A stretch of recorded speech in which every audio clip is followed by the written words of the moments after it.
Man, we back. If it cut out again, I'm just gonna call it. But Wi-Fi had to reset again. I thought I waited long enough for it to reset once the lights cut back on, but I don't know how Wi-Fi do. Um, so I'll start over from where I left off. So the point that Different asked and Wardu was asking was about would I take Klay Thompson over James Harden? And my argument, and I get why they asked that because obviously you see the stats, you see how dynamic he was on the Rockets. Um, it makes me think about the difference between the playground basketball and championship level basketball. And I think that's the difference between understanding greatness in basketball. And is you can be great in both, but or you can be great in either one. But there's a difference in as far as like being consistent and being able to win championships. Like I'm not saying playground basketball can't never win a championship. You may win here. What the fuck is, bro? If it is, what we doing? What we doing? How the chat looking, bro? This shit getting annoying.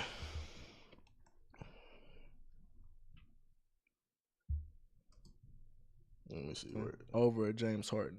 Me great in both, but or you can be great in either one. And then when I say either one, as far as um, you could possibly win a championship playing playground basketball, but it won't be consistent. And that's when I look at playground basketball, I would refer that to the ISO ball. And I think that's the biggest difference. Like LeBron, I mean not LeBron, but Jordan and Kobe, for instance, was heavy on the ISO ball, and they had to adjust. For Kobe, it was when he had to get back to the two championships. He had to go back to realizing it can't just be about me. I got to figure out how to work within the system, and that's when he made it work with Paul Gasol, Andrew Bynum, and the rest of the squad. Obviously, Jordan figured that out before he got his first ring, but that was something he had to adjust to do. So you could be a great playground basketball player, and then you could be a championship level basketball player. And when you ask me if James Harden or Klay, who would I pick? Like, I'm picking Klay because when you ask what do you ask from a two guard when you think about championship level?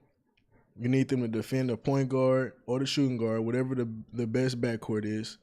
You need them to be able to get off ball movement because they're not going to usually be the ones bringing the ball up the court because that's what the point guard is traditionally for. Sometimes they need to be able to create for themselves and well, not even sometimes. Most of the time, they need to be able to create for themselves. And for Klay, he's not going to create on the dribble, but he's great at creating off the dribble. That's why he's so good at movement and things like that. So when you talk about defending, when you talk about being able to create their own shot, and when you talk about Klay in his prime, he could get to the basket, he could get to the mid range, he could get to his spots, along with rolling around, setting picks, pick and popping, making the right pass, because Klay can still make the right pass, and he made plenty of assists to Curry and many other people on the team. He'll be great as far as adding him to a contender. And when you look at James Harden, of course, he puts up the numbers.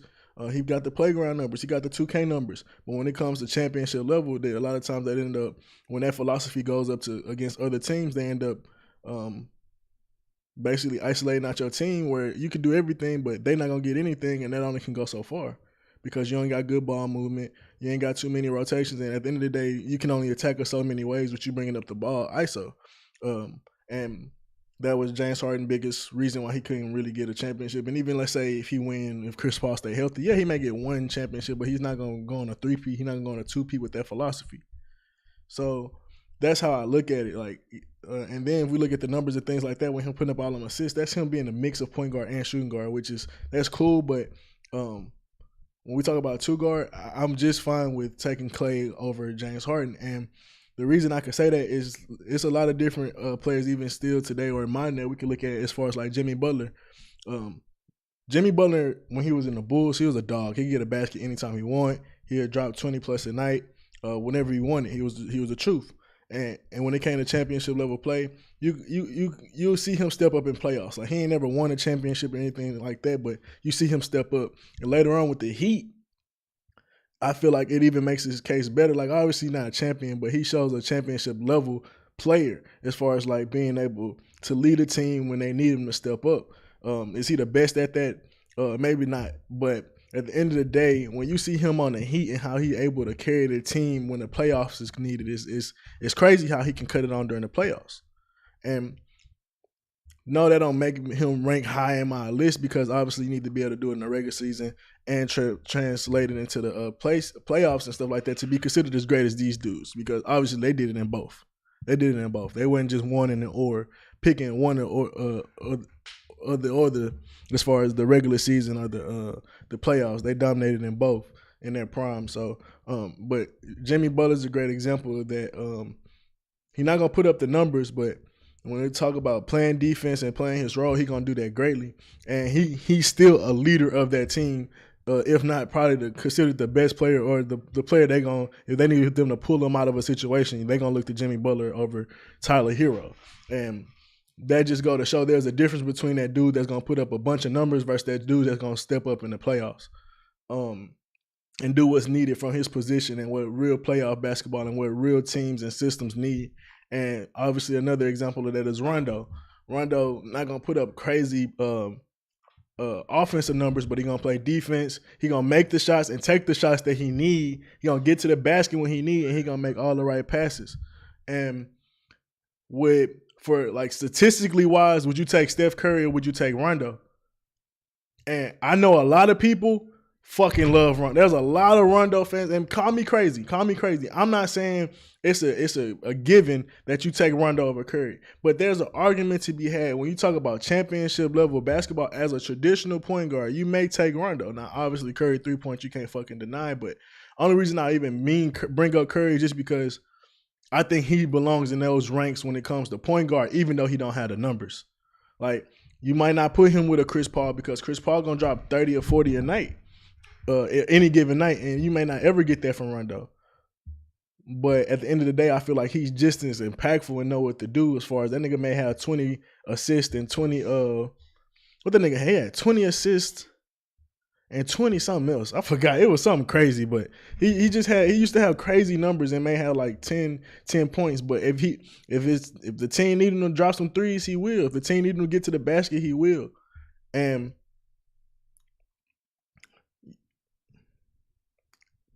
if it comes to talk about building a championship level team, I could see a lot of people putting Rondo, especially if you need a point guard to defend and facilitate. He'll be perfect for that. So it's when it comes to championship level basketball, obviously somebody would be like, I'll pick Dame Lillard. I'll pick Dame Lillard over Rondo any day. If I'm building my top five of superstars in the last like 20 years, yeah, I pick a point guard, Chris Paul, Dame Lillard. Like Chris Paul, not a bad one, but more like a Dame Lillard. I'm trying to think of someone that's like obviously undoubtable talent, right? But haven't had that success. Can't really think of too many other ones that's popping up in my mind, but yeah, like a Dame Lillard is, I just stick to that one. Like a lot of kids will pick him, but when you think about championship level and what you need from your point guard, do you really need a nigga pulling up from 30? Or do you need to do that's gonna make every right pass and lock down on defense and make the shots when needed? That's the argument I would have. And they asked me over KG or Draymond. KG or Draymond. What would you take? Obviously, most people gonna take KG. And I think it kind of maybe depend on the team you're on, but I take a Draymond Green. He not far down the list. Obviously, he got the championships to prove it, but he not far down the list as far as championship level talent. But Kevin Garnett got his ring, so it's hard to knock him. But I don't know. I might take a Draymond, depending on what else I got around him. I got Elijah one over him. Shaq here.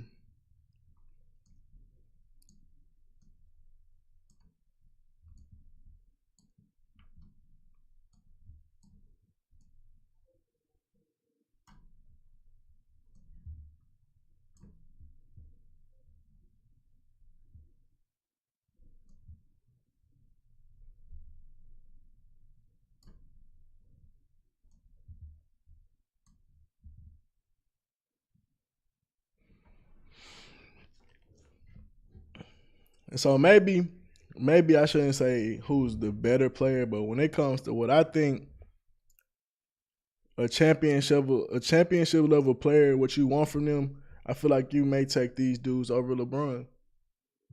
More adaptable, more easy to build around, just off of how they're able to play in a system. Because you got to understand basketball, when it comes to championships, you're just not about to go out there and do it. You just can't have a one man show. And the thing about it is, the reason why these other teams be so great in the regular season, they constantly building the role players' confidence. These dudes constantly getting minutes. These dudes constantly getting touches. So a Sean Livingston or a Robert Ory or somebody that's just a role player, when it's time to step up and make the big shots, they're more likely to do it because they always in the flow of the offense. Versus a LeBron to just sit and wait. Sit and wait. And I think that has hurt him when it comes to him going to the finals 10 times but only having 4 championships. I believe LeBron could have had more championships if he was able to play in an offense where his role players was able to run a system outside of just waiting on LeBron to do something for him. Like I said earlier, a suggestion with Kevin Love. Kevin Love only averaged 16 points in the finals, one of those finals. What if he run a triangle offense with Kevin Love? Because you know LeBron going to get his in any system if he really that guy, which I believe he is.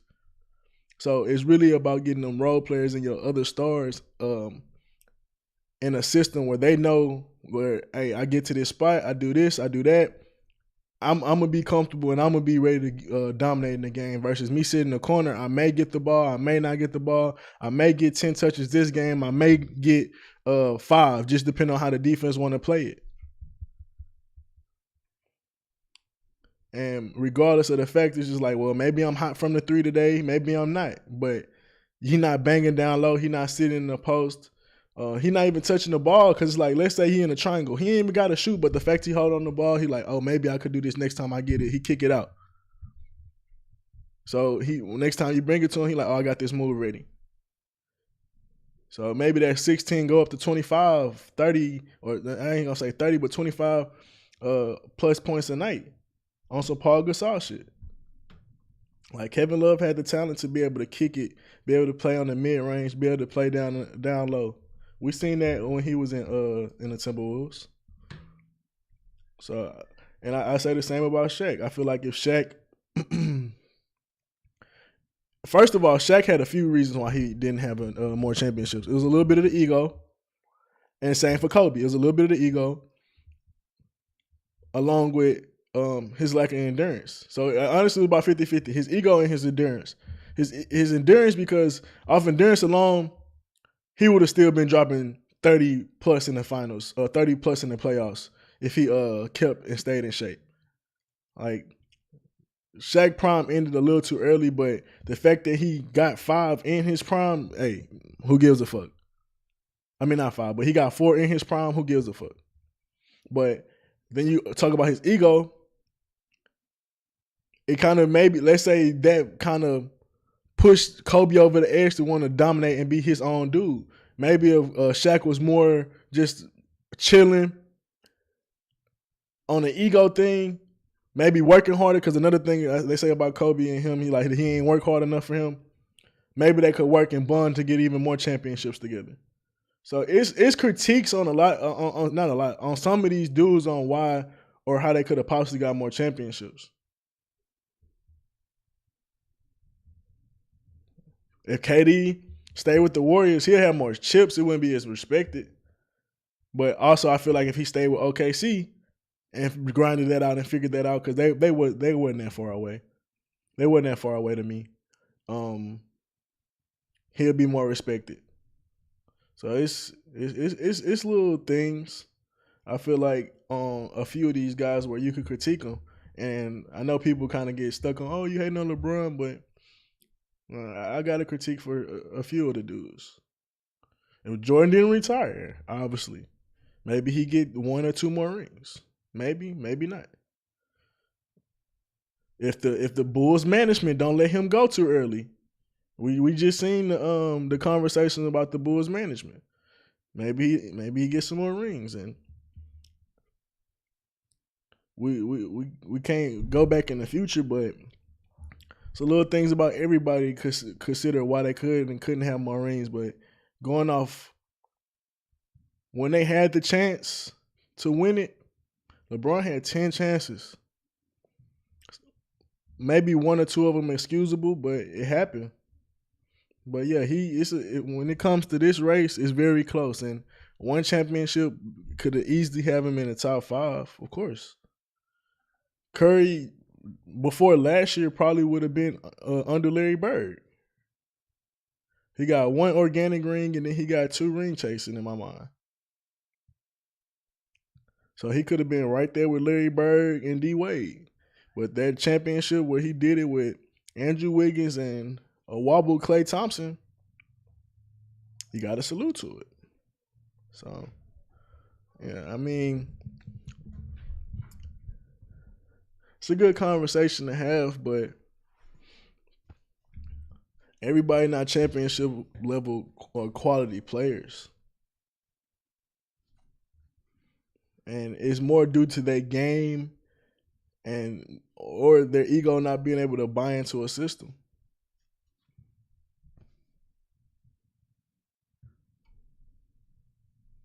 I don't even know why AI up there. I'll put Charles over AI. Yeah, I put Clyde. How many Clyde got? Clyde got one, right?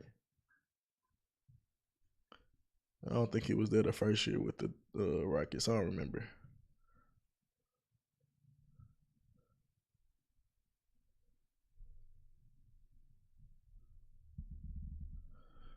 But yeah, I can't really think of too much else. Any other points that they made? I know he had the longevity point, but to me, at the end of the day, you play the game to win. You don't play the game just to collect stats. You don't play the game just to say you play the game. You play the game to win.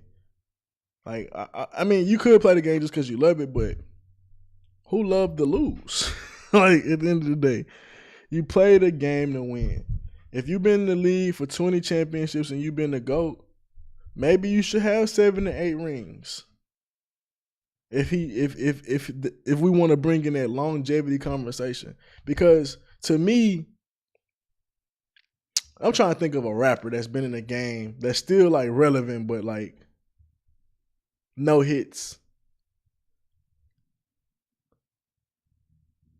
Just any rapper, and just I can't think of a name, but just a rapper in that sense. Like he been around for 20 years, but like the latter like part of his years, he didn't have many hits. It's like, yeah, he been around, but where's the impact? Where's the hits?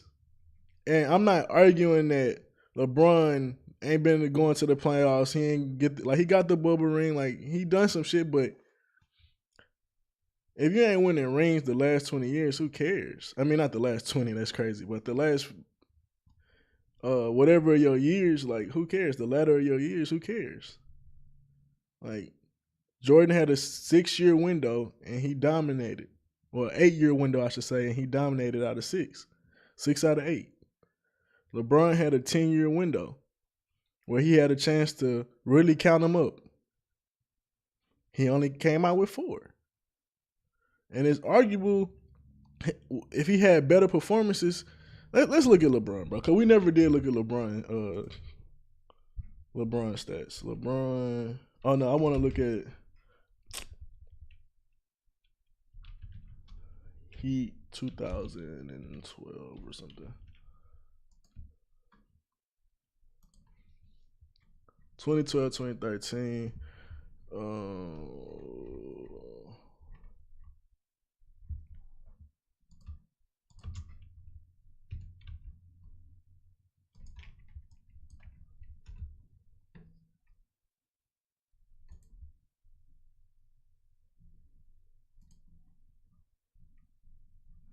Okay, here we go.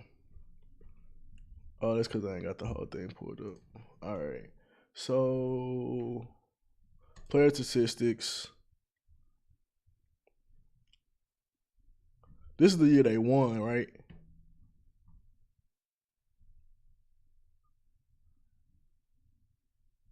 Yeah, this is the year they won. Okay, they dominated this year. So let me go to. Well, they ain't dominated, but they won in Game 7. I do want to look at the stats because even though it's a game, a close series. So 25, 7 and 10, amazing performance. Chris Bosh, that's my thing. Even in his championship run, Chris Bosh only having 11 points is criminal. Dwayne Wade had 19. That's not bad.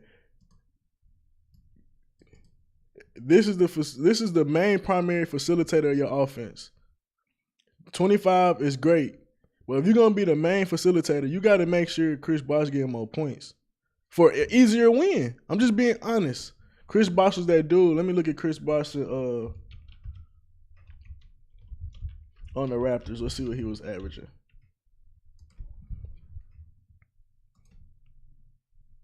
Nigga said go to Basketball Reference. I was looking at it for stats, but the championship stuff, the Wikipedia was just on point. Let's see. Toronto. Look at this. Even with the Heat, he was averaging that much. So maybe Tim Duncan just locked that ass up. Hey, maybe Tim Duncan just locked that ass up. But obviously the number's going to come down a little bit. But 11 points, you got to make sure he getting more points than that. For easy wins. I'm being honest. That's your third big dude. And then these niggas, they kill you with just everybody. That's my thing. You're going to always lose to teams that just have a better overall, consistently. Like, obviously, they won this time, but they had a better system where everybody going to eat a little bit. But even then, Ray Allen 8, Chris Bosh 8, Mario Chalmers 8. How many points he got a game? Chris Bosh was shooting 73 from the field, 46 from mid, most likely all mid-range and close range. They don't say attempts per game. Let me see. Let's look up 2012, where they lost.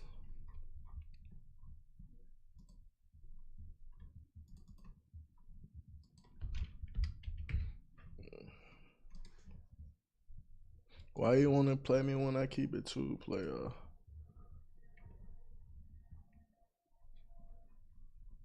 Did I just go to the same one? Yeah, I just went to the same one. 2012, 2013. Oh, so I got to go to 2011. How'd that work? All right. Can I click each game? Final. I ain't gonna lie, what's the name did it better? It's cleaner. Player statistics right here. All right. So Dirk pretty much. Jerry had. Jason damn near had. I mixed his first and last name. Jason damn near had 20. Then you had Sean with 13. Jason Kidd with 7. Tyson with 9. JJ Barea with 8. Then you come down here. Okay, Chris Bosh had 18 and they lost. That's when LeBron didn't step up though. This one LeBron didn't step up though. So he was trying to figure out how to play in the system where Chris Bosh could eat and D Wade could eat, and it didn't work. He couldn't figure out how to play in the system. This is the series I was talking about.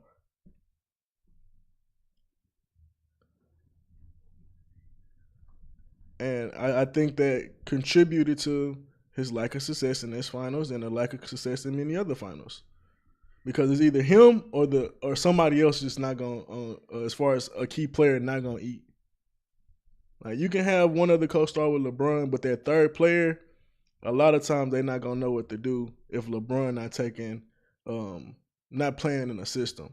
I feel like LeBron, if he played in the system, he'll still get his points. The other players get their points as well. If I'm being honest, I think that's the key difference.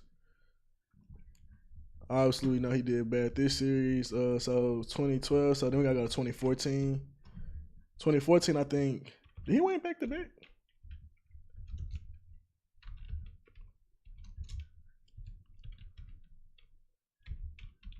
Oh, finals. Yeah, they went back to back. Let's look at the stats. We're gonna rank them. Let's look at them.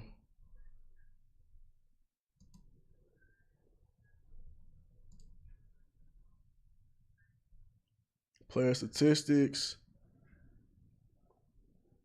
Chris Bosh numbers dropped. Mario Chalmers was cool. Shane was cool. Mike Miller was there.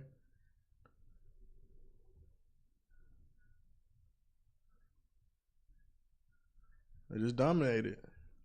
28, 10, and 7.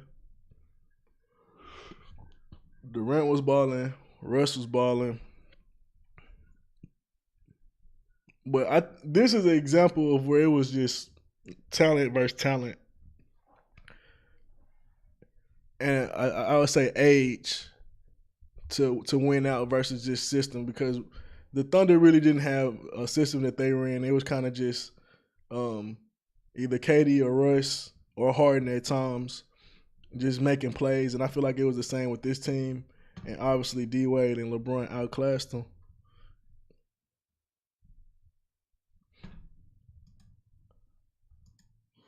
We had a little pick and roll offense on the a little pick and roll offense on OKC, but that was about it. They ain't really do nothing crazy. So 2015 NBA Finals.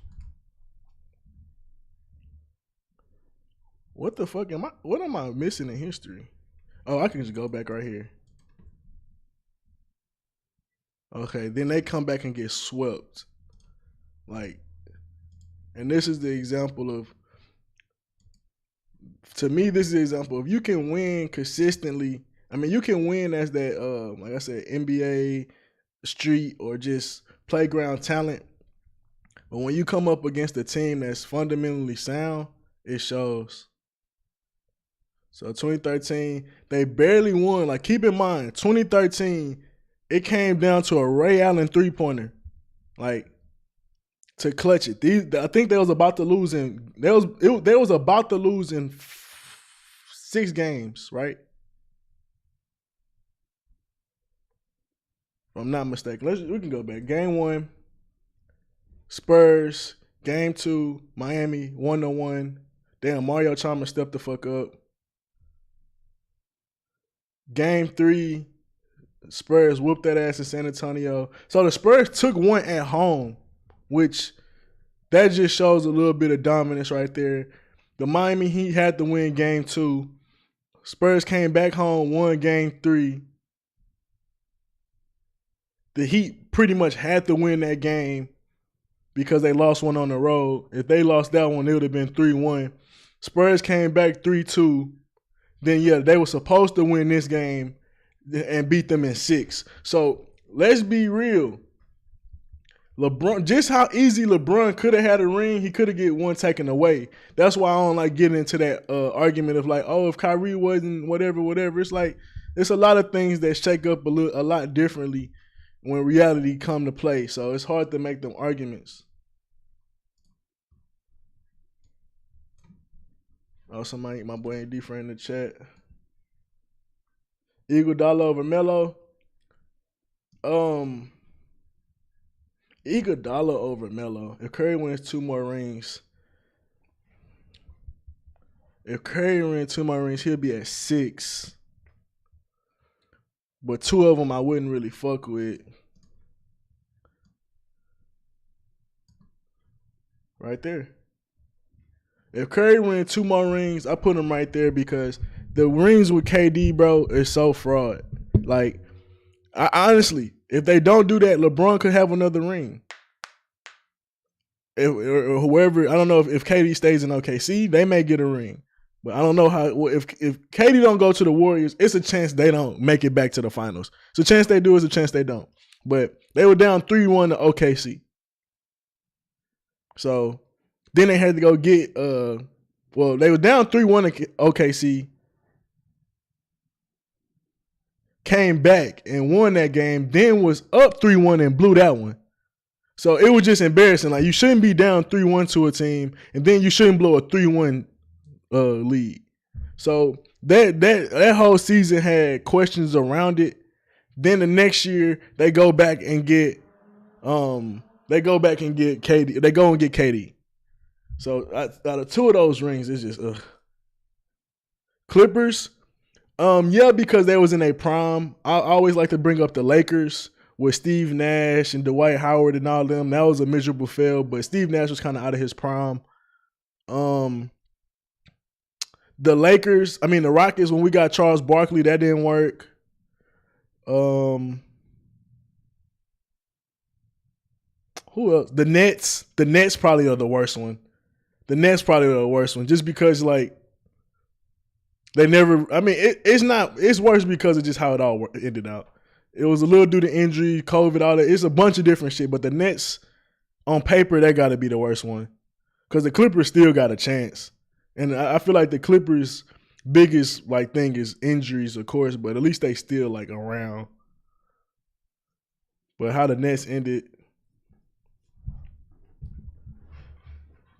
great for the Celtics, yeah. Oh, speaking of the Tatum situation, the Celtics, when the Nets tried to get Garnett, Paul Pierce, and tried to I think they had Williams or something like that. They tried to revitalize the Nets with the old Celtics players. That was a fail. But yeah, Curry had 2 more rings.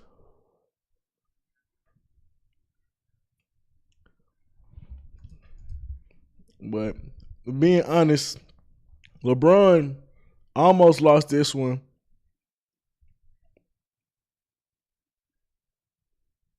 Yeah, I was talking. Oh, yeah, I was talking about the other Nets at first. Oh, and yeah, okay, I see what you're talking about now with the Jason Tatum stuff. I mean, well, that's what I figured you were talking about, but I kind of got whatever. You know what happened. Honestly, I'm trying to think. Is there anything LeBron could have did better to make this a championship team even smoother? Because or am I tripping? Is this just a good matchup? Because I feel like LeBron, D-Wade, and Chris Bosh shouldn't even be playing around with this Spurs team as far as talent-wise. But when you talk about the scheme, the coaching, and all that, players buying in,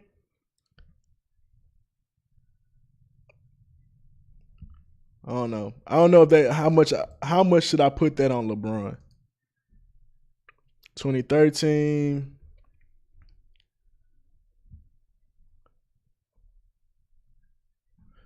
This is the one we just looked at, right? Yep. And then that's the crazy part, bro. You barely beat them, and the Spurs even came back to be like, you know what, bro? We're gonna let you know that last championship really wasn't even supposed to be y'all's. Like, these niggas came back and stepped on them, which they almost 2013 they almost 4-2 LeBron, D-Wade, and Chris Bosh and company. The next year they was like, you know what? We almost 4-2'd you, but we gonna 4-1 you. And when I talk about how, to me, Kobe winning those 2 championships after the 3 kind of solidified. If LeBron win a ring after the bubble, I feel like that'll solidify the bubble. These niggas winning this championship kind of put an asterisk on the motherfucker. I'm not saying I'm gonna put an asterisk, but I'm saying, like, when we talk about the history of basketball and how things go down, it's like, yeah, you got it off of us, but boy, y'all so fucking lucky Ray Allen drained that shot. And they came back, and I feel like they proved it, bro. As far as, like, we were the better team last year. Y'all just got lucky. But like I said, I'm not going to put an asterisk, but I'm just saying that's a hell of a statement when you come back and a team you almost 4-2, you come back and 4-1 them. That's a hell of a statement, bro. So this is the year where Tim Duncan took a step back as far as scoring, but he was still active on the boards as far as rebounds, and he was still a defensive presence. He didn't have a bunch of blocks in the finals, but he was still a defensive presence for sure. Kawhi having 17, Tony dropping 18. They didn't lose to a bunch of superstars. They lost to a team that had good philosophy. And I feel like if LeBron would have, it's hard to say it too because it's almost a mix of coaching as well. But when you know LeBron want to be ball dominant and he damn near gonna demand it or pout, you got to run that offense. It's similar to what Luka doing. It's like if he ain't get the ball in his hand, he's not gonna be happy. D Wade dropped to 8 points again. 15 points a game. That shit crazy. Let's see what happened to him this season. I know he was battling injuries.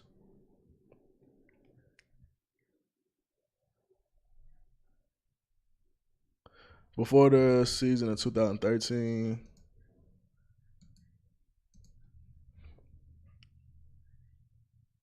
knee surgery. In the playoffs, injuries was limited away to a career low, 16 points a game, but he upped it to 19 points during the NBA Finals. Oh, that ain't what what's the name said. Up the split 2 games. Oh no, this was the year before that. Okay. So he went through knee problems before they won a championship. Then Wade missed 28 games, team decision back to back. Wade averaged 19 points, posted a career high. In the playoffs, the team increased Wade minutes, highlighted by a 28-point performance in the second round against Brooklyn Nets and a 23-point outing in a road victory against Indy in the Eastern Conference Finals. So if he was able to beat Indy,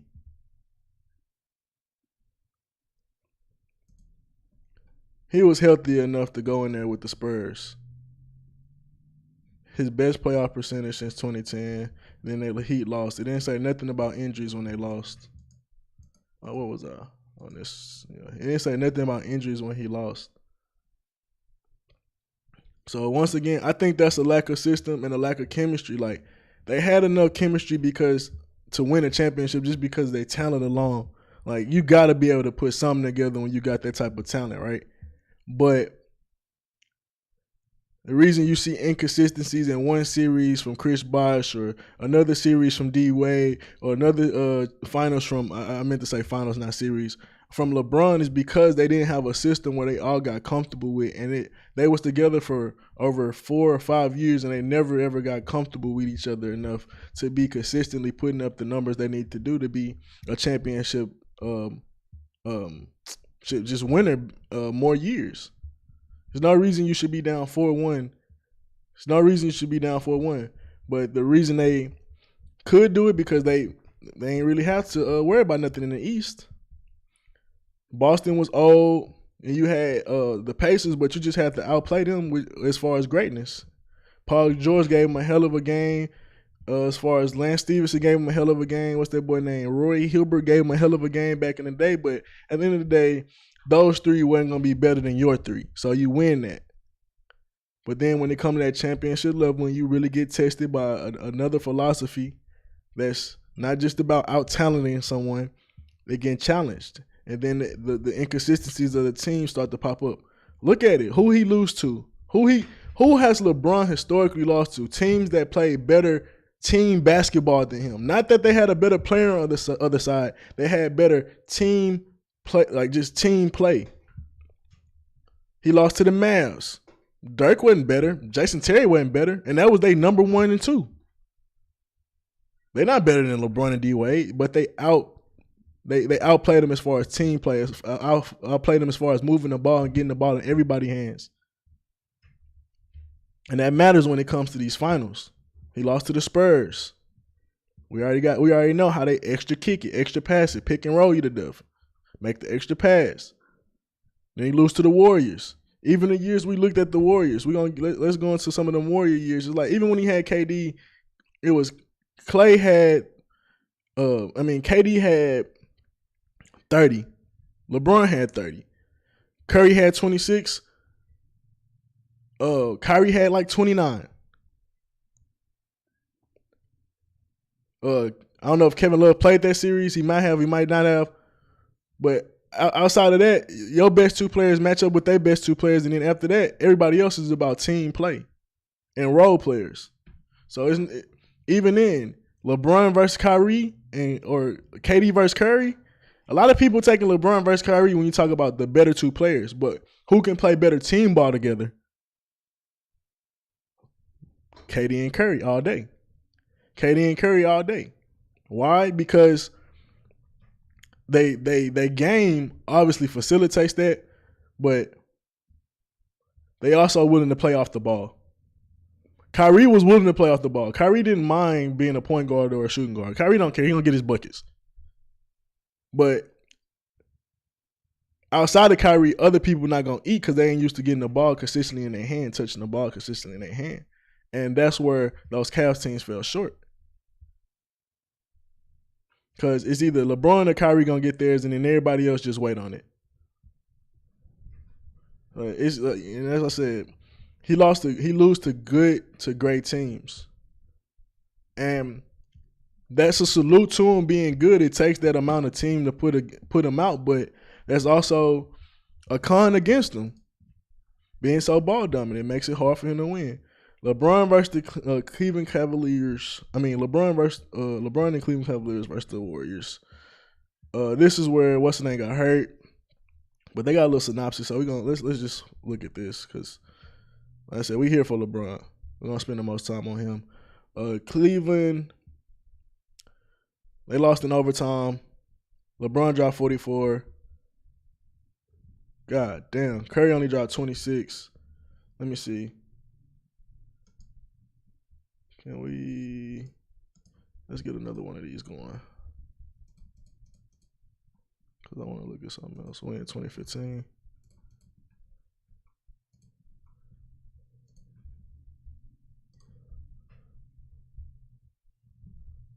Oh no, game one.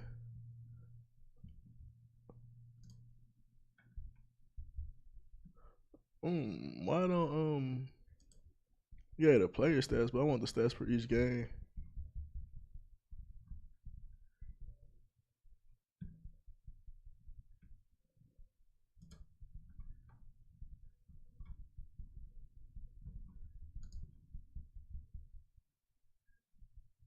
Oh, there you go, box score.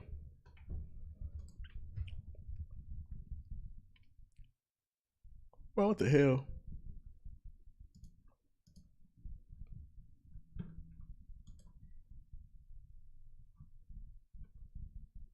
Man, that's not right. I'm gonna have to go to. I gotta go to basketball reference. I gotta go to basketball reference. Fuck it.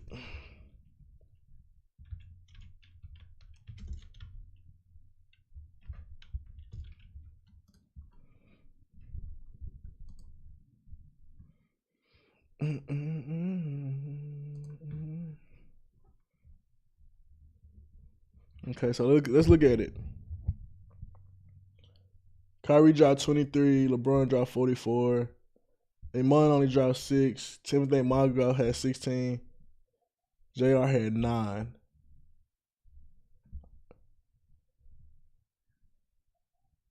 No, there wasn't a lot to bank off of.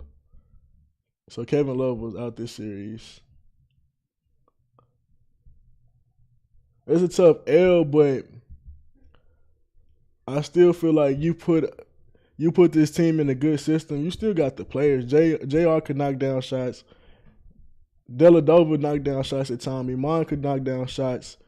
Tristan was going to be the rebounder and get everything off the boards and be the hustle player. And then Timothy Mongrel could play a role, but I feel like the system, as far as being a ball dominant person, it wasn't going to work. It just wasn't going to work.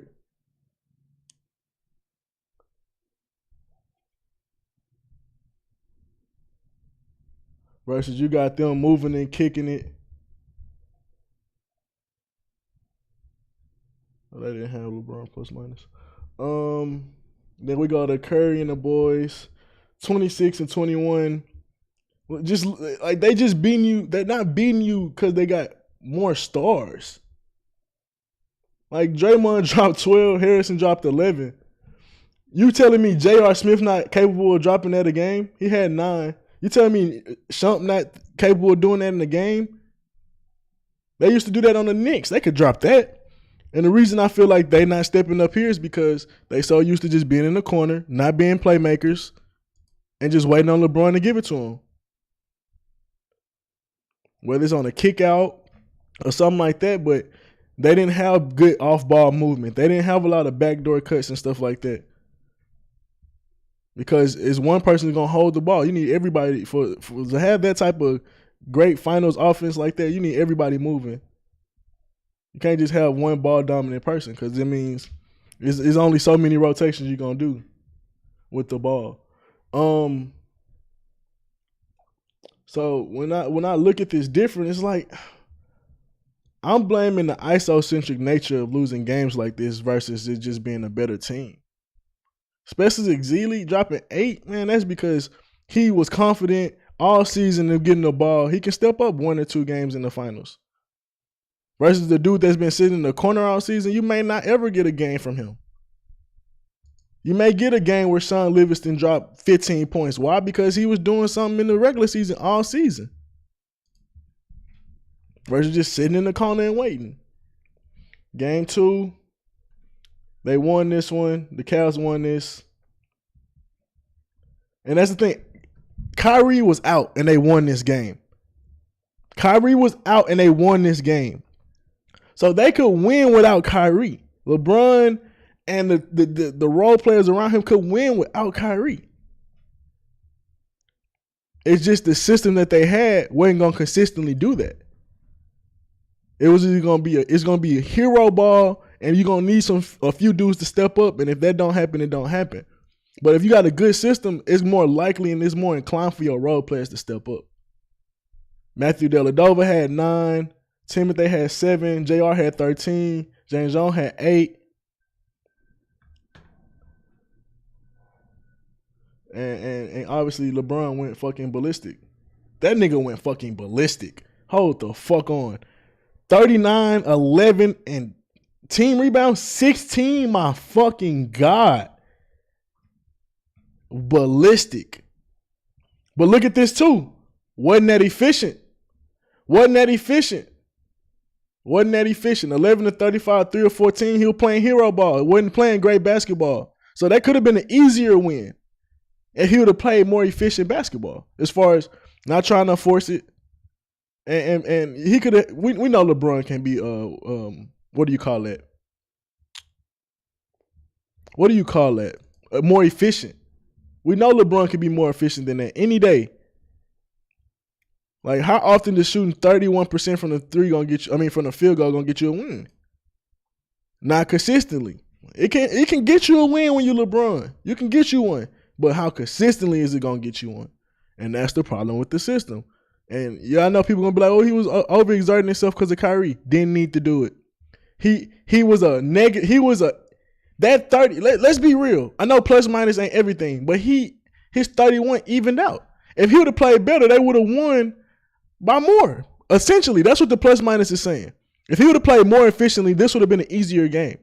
He was low key holding his team back. Besides Tristan fucking Thompson, God damn. And JR not too hot either. JR wasn't too hot either. But when you're the best player, that efficiency could have been an easier win. And like I said, that matters when you talk about the consistency. Got another win. So he got 2 wins without Kyrie, guys. So him not having Kyrie to me is not a good argument because at the end of the day, it's not about one man when you get to the finals. It's about team play. And they was able to put enough team play on the field, on the court, but eventually the other philosophy won out. It wasn't the players because at the end of the day, look at Clay still only dropping 14, Iggy dropped 15, Curry dropped 20. That's not something you can't beat, which he proved it.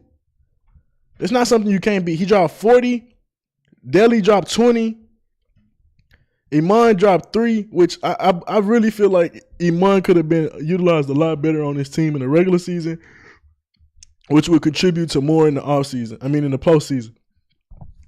JR dropped 10. His efficiency went up a little bit. He was a +7. They won by more.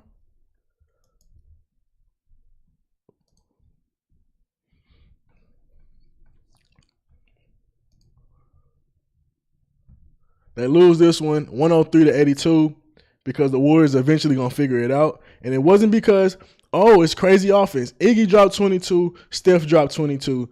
That's 40 points. They real best player only, the real second best player only dropped 9. But I ain't going to lie, Draymond dropping 17 and Harrison dropping 14 is a testament to their system. Any given night, these dudes going to have the confidence to step up because they constantly involved in the offense. They constantly involved in the flow of the game. So them stepping up when they need to, it's not going to be crazy. So what are we looking at? That's an advanced box score. Then we come here. Timothy Mongoff, he was fucking hooping his ass off. I don't even remember this. 28 and 20. So it wasn't like he wasn't having help either. And then these other dudes not scoring. Once again, I think that's a testament to the system where Iman never steps up. What link? You got that link? Are you for Discord? Here you go, my boy. Or did you send me a link? Okay. So 28 and 20.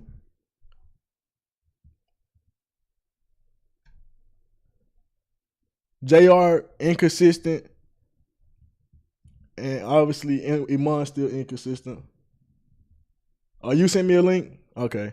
I'm pull up after I'm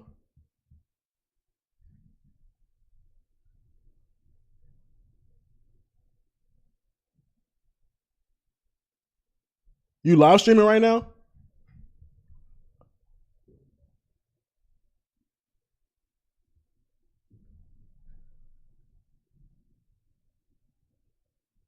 Oh, what was I looking at? Oh, okay.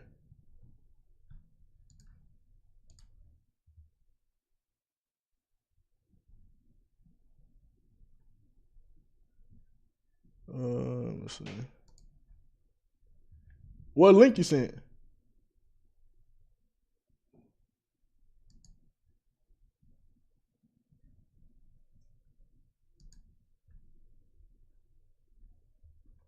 Yeah, I don't see it.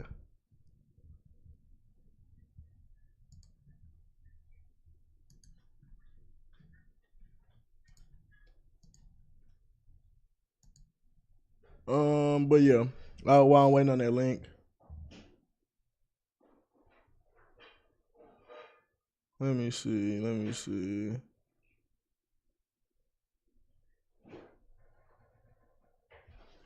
David Lee had 9. Sean Livingston had 7.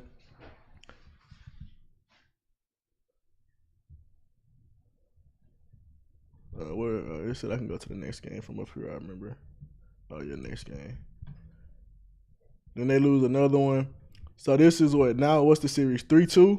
So they end up losing back-to-back games. LeBron dropped 40. Deli dropped 5. Tristan dropped 20. See, he always had another dude within the 20 points. But once again, they system outbeat them. Curry dropped 37, so he flat out got matched for his 40. And then LeBron efficiency wasn't that hot again, ±11. Then you got Curry playing great team basketball. He dropped 37 with a 24 ±. That's a system. Iggy dropped 14. Clay dropped 12. Draymond dropped 16. But it's like, it's not a super team. He ain't lose to no super team. Even without Kyrie being there, I mean, if he is great as he's supposed to, I ain't gonna lie. If Jordan was on this team, I don't think they losing. If Jordan was up 2-1 against this variation of the Warriors, I think he pulling that series out. With the triangle offense, shit like that, I think he pulling that out. If I'm being 100%. maybe it's a reach.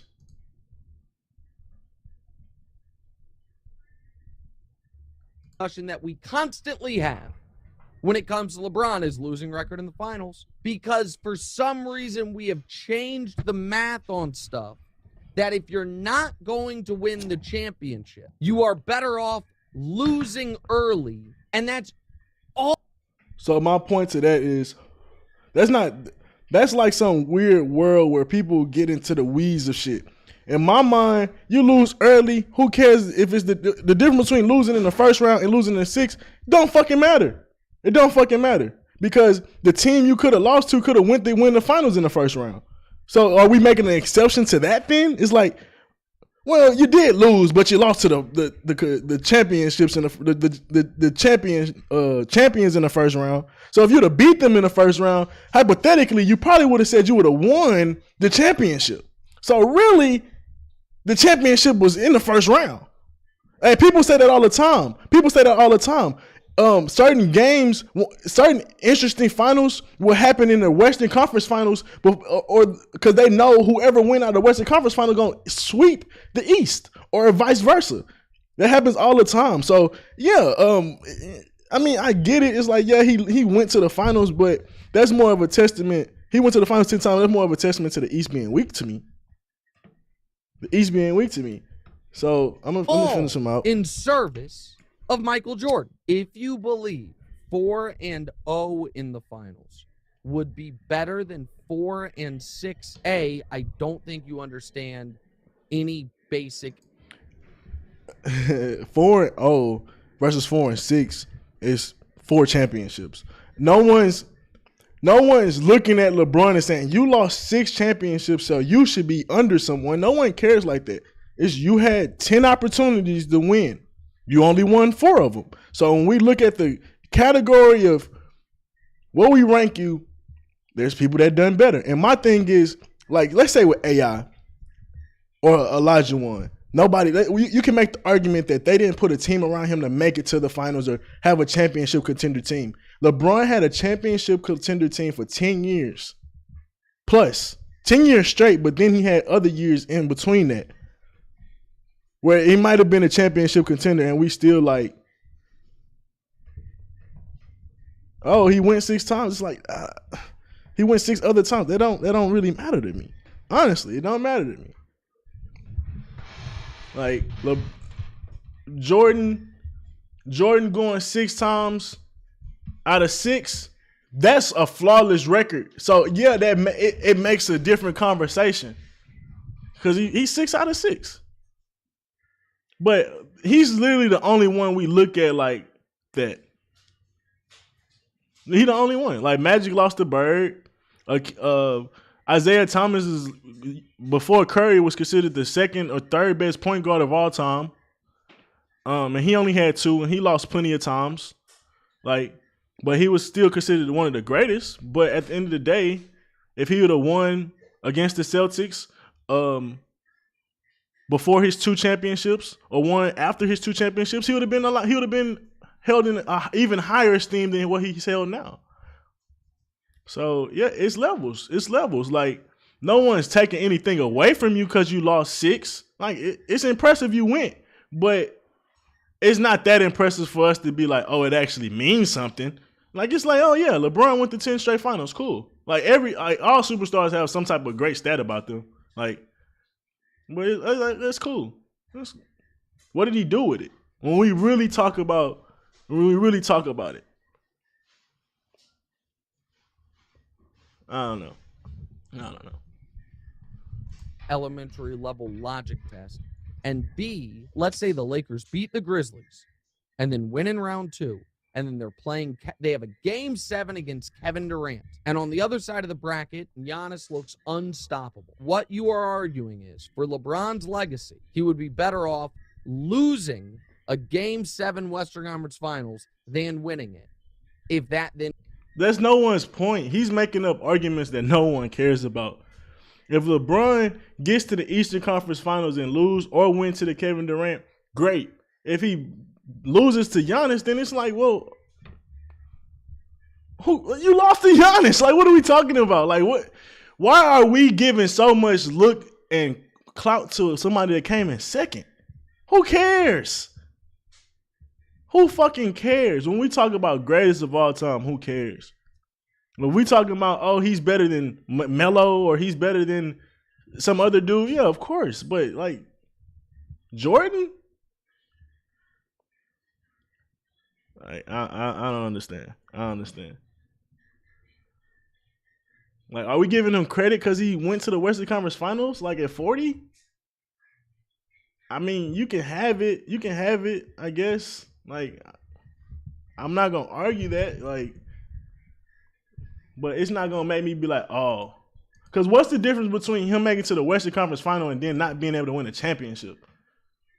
If you can make it that far, why can't you win it? Then where's the excuse for that?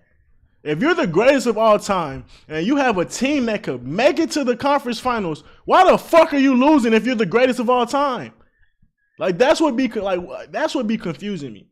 Then they be like, oh, he didn't have a team. Well, he made it to the Western Conference Finals, and let Wardle tell it the East wasn't that easy. So I start getting confused. If your team's good enough to make it that far, why are you losing 4-1 to the Spurs? Why are you losing to the Mavericks?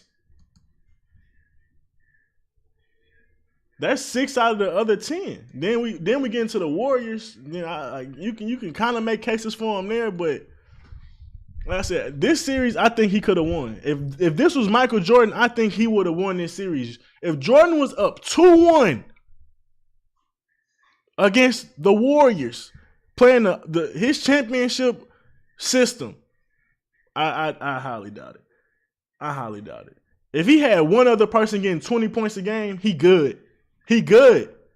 He good. And then let's be real. He only dropped 20 points this game. And he was 7 of 22. Other dudes, Timothy Mozgov outscored him on a game that he should have been playing his hardest. You up 2-1. If you win this game, you up 3-1. And you drop 20? You can't use Kyrie as an excuse.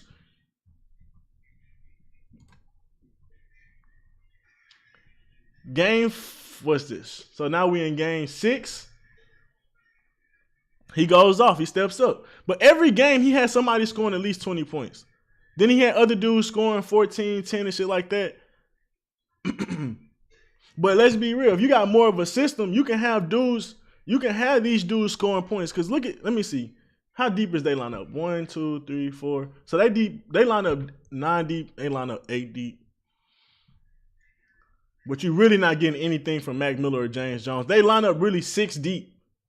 And I really think it could have been a deeper team if you have a better system because these dudes going to be getting more open. Obviously, Mac Miller old as shit, so it was kind of hard to say that. But James Jones had a burner on him. He could have been utilized a lot better if they had if he was in the Warrior system. I guarantee you he'd have been putting up more points. But Curry dropped 37. LeBron dropped 40. Their next best player was under 20, but they had so many other dudes scoring above 10 because of their system. But once again, Leandre Barbosa, way out of his prime. But since he's been in the rotation, since he's been in the system all season long, he may have had a 20-point game one time in the season. Maybe had a 15-point game. He was being utilized, not just sitting in the corner. When you call on him, one of these games, they're going to step up. Klay Thompson dropped 12 points. Like, they were just killing them with a good system. It wasn't even just better players. Because at any given moment, you seen Matthew could drop 20. Timothy Mozgov averaged 20. JR averaged around 10 to 15 points a game. A better system, we could see them numbers being more consistent each game. That's just how championship level sports is played. And then you get to game 7 or games. Last game was game 5. This is game 6. Curry dropped 25. Iggy dropped 25. Draymond dropped 16. And Sean was at 10. Festus at 10. But once again, Festus, Leandre Barbosa, Sean Livingston, bro, honestly, they were just as washed as a Mac Miller and James Jones like at this point in their career. But the system, not being ISO dominant, is the reason they won. But Clay really ain't do much this series. Clay dropped 5 points this series. I might have to take back some of the cap I made for him. I ain't gonna lie. Let me see. What else would I want?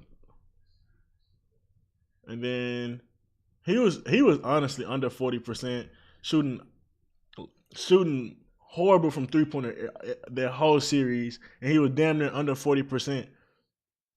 He almost had a negative plus minus every game. It just speaks to the system that he in, bro. Like, you can put up points, you can get your numbers, but this not gonna get you a championship. That stat line ain't gonna get you a championship. Even though they got 18 rebounds and 9 assists, it's crazy you can average a triple double and still be in a negative plus minus. It's just because he was so inefficient, so many turnovers, and that speaks to somebody being ball dominant. And the team being able to basically keep all their eyes on you. You're going to have more turnovers. You can have assists, of course. You got the ball in your hand the whole time. The rebounds, that's just him out hustling. He was on them fucking boards. Salute. That was a great-ass game as far as hustle. But he played harder, not smarter. And he can a lot of times he can out-hard you. Pause. he can outwork you a lot of times. But it's not going to lead to consistent championship level basketball. Let's see. So now we want to move to 2016 when they had KD, which I felt most people, that this really wasn't even a close one. Like, he really didn't even have a chance. But this went to game 7? Oh, no, this is I need 2017, man. Oh, look, there you go right there. 2016. 2017, they lost. Oh, this is the one they won. Okay, this is the one they won. So let's look at the team. Let's look at the team play. We're gonna nitpick his losses. Let's nitpick his wins. So how do we get to the stats? Final score. There we go. All right, so game 1, negative plus minus again. He was more consistent from shooting. As far as he's more proficient. Kyrie, 30% from the field. That was fucking horrible. Kevin Love, 40% from the field. That's fucking horrible. How many threes he shot? 5 threes. So he was in the paint a little. I don't know if he was in the paint mid-range. I don't know where them shots came from, but these dudes are not getting to their spots consistently enough because that's why they're inconsistent. They're inconsistent. They try to out-talent you, and that's why you get them negative plus minuses. And this is me nitpicking championship level basketball. Like, obviously they're great. Then you come over here, they did not play great. Curry had 11 points. Draymond had 16. Sean had 20. Leon Barbosa had 11. And they still won this game. Once again, Curry obviously is the best player. He had a down game, but the system allowed them to win. It bailed them out because they have such great team play. And look, Curry was only a -1. We seen this nigga have 40 points as LeBron James, and it was 0. So the fact that he could still play team basketball, even though he was unproficient as hell, I don't know, inefficient as hell. Still got the dub. Obviously, they lost the series, but some people could say it was for fluke reasons. And that's the thing. Just how you could try to give LeBron that ring last year, if Kyrie didn't get hurt, you could kind of take this away because people would be like, well, Draymond got hurt, or Draymond got suspended and that was bullshit or whatever. Like, but I don't get into all that. I try not to get into all that. They won back to back. They up 2-0. LeBron dropped 19. Kyrie dropped 10. JR had 5. Richard Jefferson had 12. That's fucking horrible. This team had more depth, more off the bench help. Because you see, Mozgov had 5. A dude that was on your team dropping 20 points a game last time, only dropping 5 this game. It's just, you can blame it on coaching, but we know LeBron pick his coaches, and we know LeBron pretty much tell the coach what to fucking do.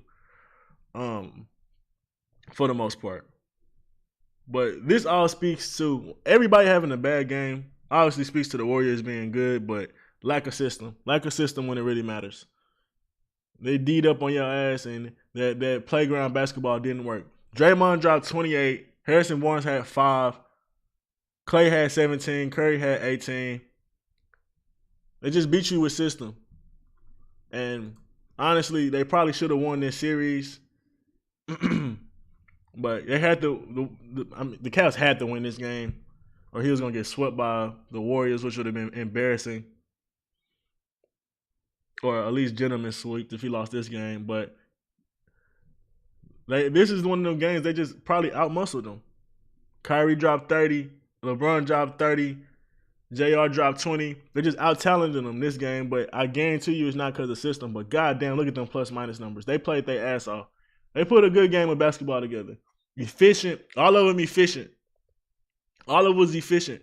But the reason you don't get this efficiency from game 1 and game 2 and then all the way to game 3 is because of a lack of system. I'm going to keep, and a lack of philosophy, I'm going to keep nailing that home. And who's the driver of that? Because you run the LeBron James system. They ain't running the triangle system. They run the LeBron James system. So you'll get games like this when you need it, or you'll get games like this every once in a while, but you won't get this level of consistency from your whole team often because it's about out-talenting them in the LeBron James system.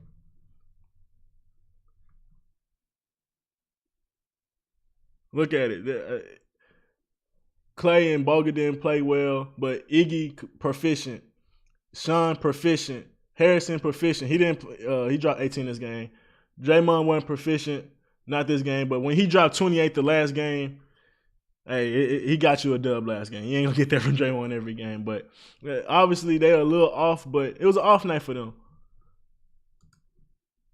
which it shouldn't have been if you're talking about dominance. You gotta come dominate a team, because honestly, if they don't take this night off, the series over. If they don't take this night off, the series over. And I can't even say take the night off because they wasn't playing good from game. They weren't playing that hot through game 3 either, but they out-teamed them. But if they would have found a way to wake up in this game, this series would have been over. Next game, they come out 108-97. Like, let's be real. This team was just flat out better than them. Some mental factors came into it, which is a part of championship level shit. Some other fluke things came into it. But at the end of the day, this team was flat out better. They should have won it. They lost, and they got to eat that. But LeBron, by the hair on his chinny chin chin, got this championship, boy. By the hair on his chinny chin chin. Because this is Steph finally decided to wake up. Draymond was not Draymond. Clay dropped 25. But look, even in this game, you can beat that. You'll take Clay drop. You don't really want to take Clay or Steph dropping above 20 or whatever points, but Clay dropping 38, you can match that as far as LeBron. Clay dropping 25, you can match that as far as Kyrie. So everything else is just coming down to team playing role players. But once again, he didn't step up. He didn't match it. He was kind of proficient, 11 for 21. He just wasn't proficient from 3, but he had a good assist, had good rebounds. He didn't have what it takes. He didn't do what it took to get this dub. 25 wasn't enough. And that's the thing. Maybe you like I don't know how to tell. I can't tell LeBron how to win a basketball game, but maybe you lay off the rebounds this game and get more and try to get more points. But by this time, you're doing shit too late. The system and things like that, bro, and philosophies, you got to be doing this shit in the regular season. Trying to switch it up last minute, that's nitpicking. This is the game Draymond was suspended.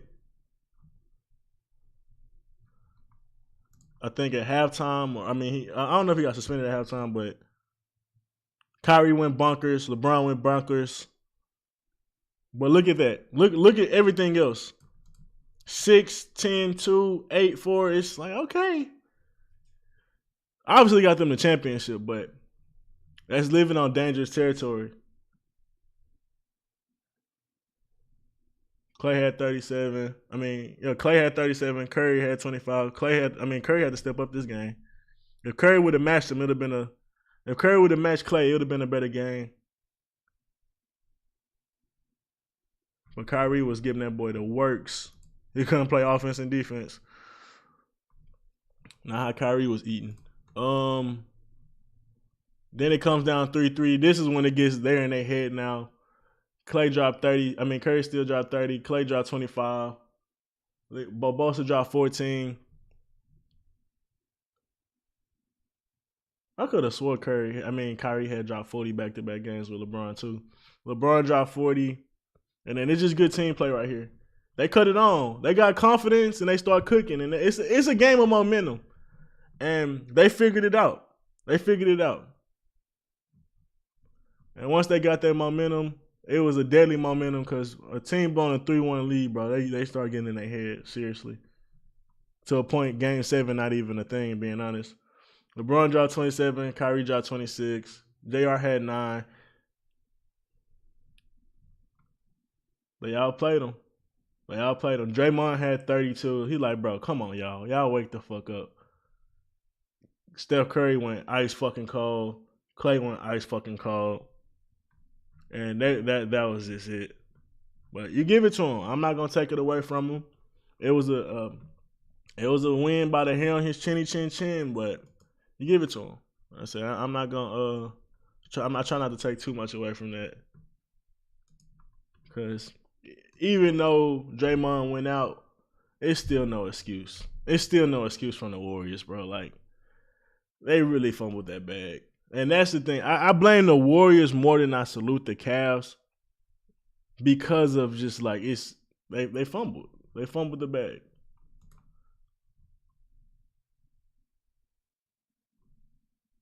So this year, supposedly they had no shot in hell. This the year they had no shot in hell. Let's look at the stats. LeBron dropped 50. K-Love dropped 21. JR dropped 10. I think I skipped a year.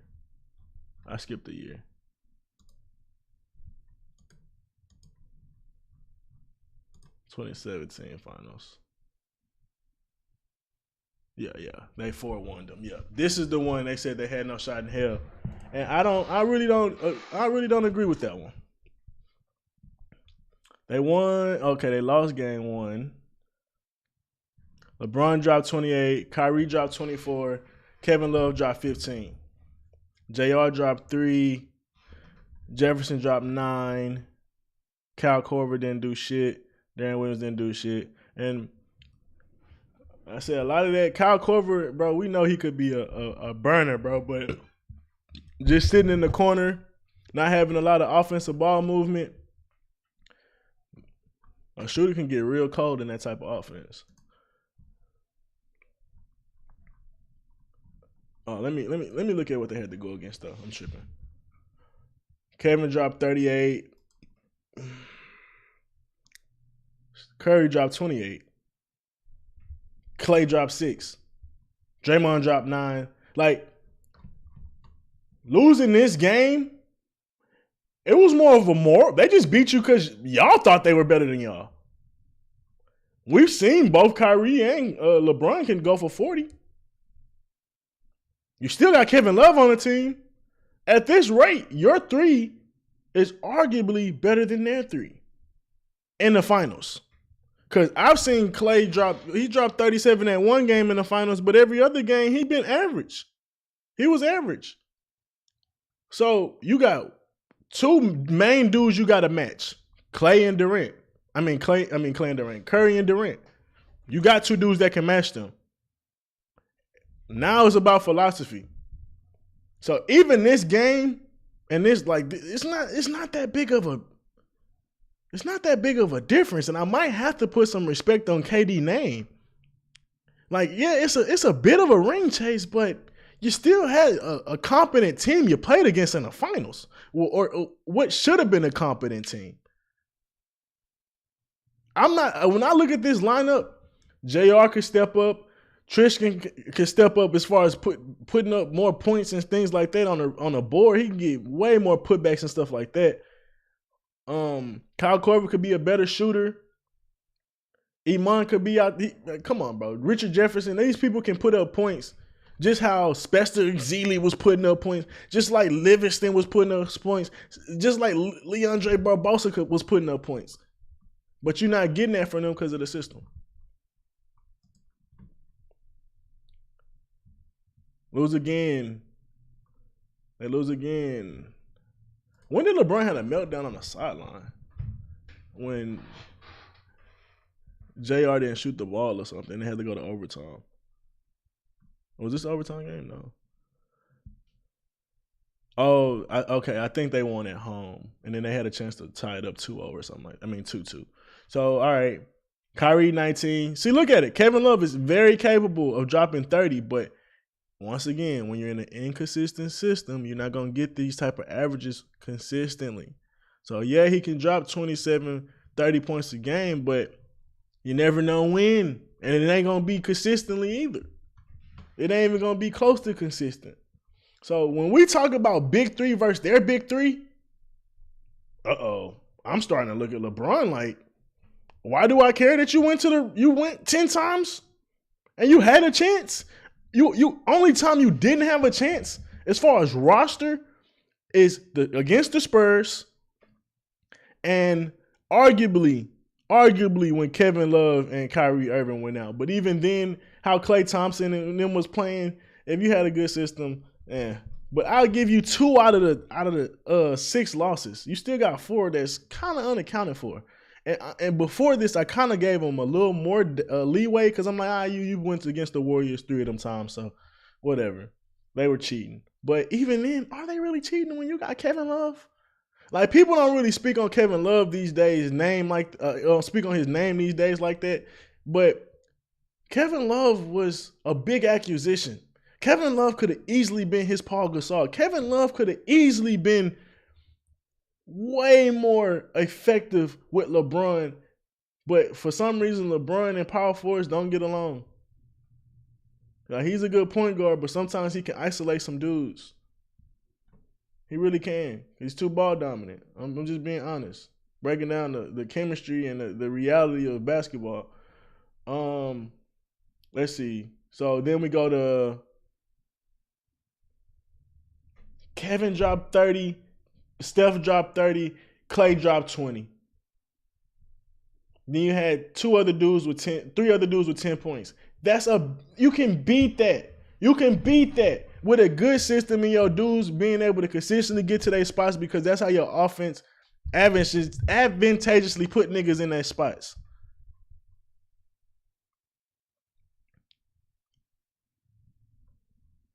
Like, you had 3 dudes that is capable of dropping over 25 plus points. Kyrie could, but the fact that he not in a great role that he understands, it's not gonna work.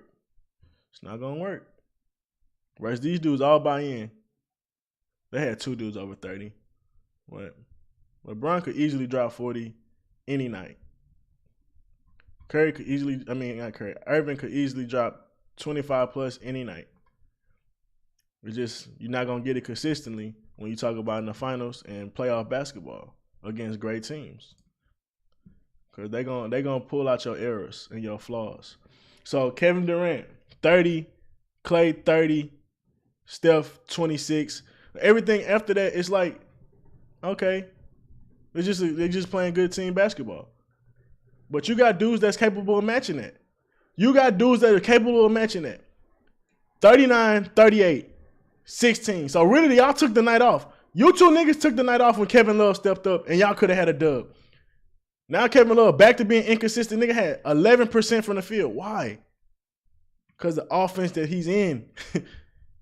Some nights he gonna be hot, some nights he's not. And that's he's an NBA basketball player. That's not his talent level. He's way more talented than that. But at the end of the day, unless you're a superstar, most time you're not gonna overcome a system if you're not the main dude and the whole team is oriented around you. JR dropped 16. Like I said, bro, JR is more than capable of dropping more than 15 points a night in a good system. Kevin Love is more than capable of dropping 9 points.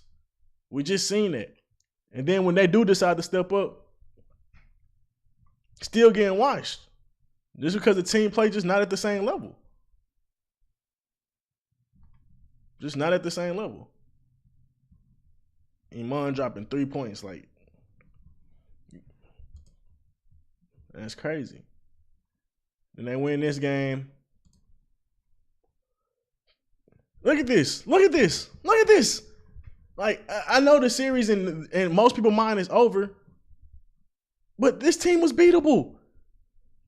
Kevin Durant, 35. Curry, 14. Draymond, 16. Clay, 13. Like, bro, this team was beatable. With the right defensive philosophies, with the right offensive philosophies, is over. And I'm not blaming defense on him. Defensive philosophy is not on him. But the lack of offensive consistency from his player when he really the point guard of the team, that's on him. He's the point guard of the team. So if niggas not eating consistent, you gotta look at him. Kevin Love, back to the 20 points a night. Kyrie dropped 40. LeBron dropped 30. They did what they needed to do, and they D'd up, apparently. High scoring game, so it's hard to say it's D'd up. Then they come back and take a L. LeBron dropped 40, Kyrie dropped 20, JR dropped 25. Like I said, bro, honestly, JR was capable of averaging way more points on this Cavaliers team if they utilized him right. He was utilized pretty good, but he wasn't utilized to his full potential. And guess what these Warriors are doing? They are maxing out niggas' potential on the offensive side of the ball. And that's all due to the system.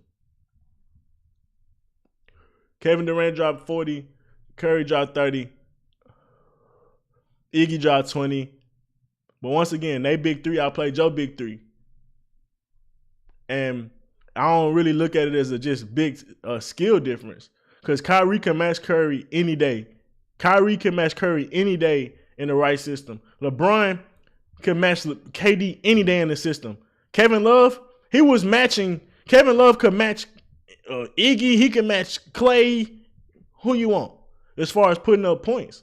So it's hard to make an excuse for LeBron, even in these series versus the Warriors when I felt like they didn't have a chance. And the only reason I guess they didn't have a chance is just because of the what they put on the court, and not the actual talent level. When I was thinking it was talent level, it ain't really talent level until you maybe get to this series. Then it was over with. But that's because LeBron felt like he couldn't win with Kyrie no more, and Kyrie heard of the disgruntled shit. He started trying to make trades and shit because he felt so defeated by the Warriors. But if he'd have kept Kyrie this year, that would have been good. I know a lot of people would say Kyrie wanted to leave and shit like that, but I remember history, bro. LeBron tried to trade him for Paul George and CP3. It just didn't go through, and Kyrie felt the way about that. Like, yeah, I'm sure he might have wanted to be on his own team one day, but it wasn't even that serious because even the team he went to the Celtics, and they had a bunch of young dudes that he knew was up and coming stars. So it wasn't. I don't think it was Kyrie like I want to be the best ISO player in the world and show I want to be LeBron. I think that's the narrative the media made. So let's get to it. He don't have a big three no more. So you're gonna expect the rest of the team to kind of step up. What you see you see some little buckets here, but we know Jordan Clarkson is a bucket nowadays. Just imagine if they utilized him right. We know Kyle Korver can get buckets. Rodney Hood, that was the acquisition. He ended up getting no minutes because he couldn't fit in. He couldn't fit in, and went to dropping like 14. He was like 14 points a game on the Jazz, or something like that. But let's look at the Warriors. Yeah, there's nothing you could do with that. Clay was acting like a big boy. Your big two wasn't matching that. They were playing confident this season, but the season before that, if y'all play a lot better, they might not have this confidence coming against y'all this year. LeBron dropped 29, Kevin Love 22, Jordan Hill. George Hill was a decent player as far as a good role player, but it wasn't nothing they could do this series. So this series, this is one of them series I was like he's outmatched and didn't have a chance. I feel like he was more outmatched in this series than the one in 2016 when Kevin Love and Kyrie went out. Like, it wasn't even close. Oh, shit, what the fuck? But, I don't know, man, with the right defense, it might could have beat them.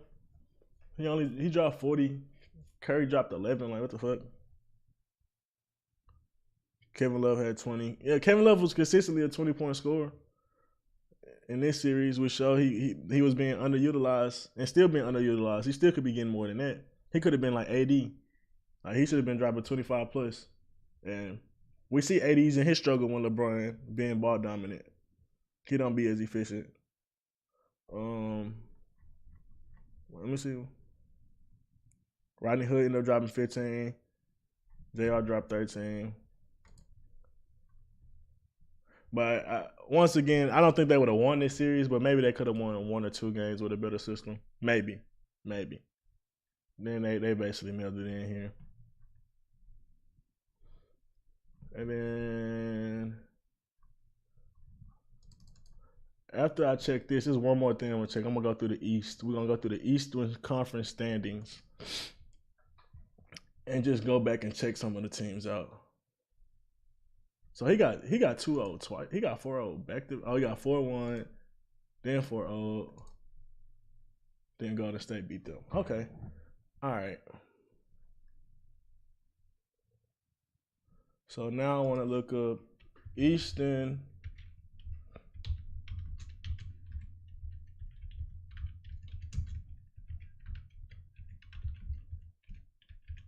2012.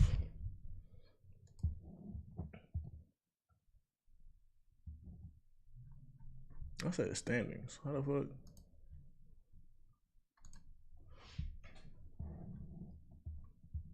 Okay. So this is the East? Oh, that's not the whole East. Okay. Expanded standings. Miami Heat. Oh, that's the. Right. I just want the Eastern Conference.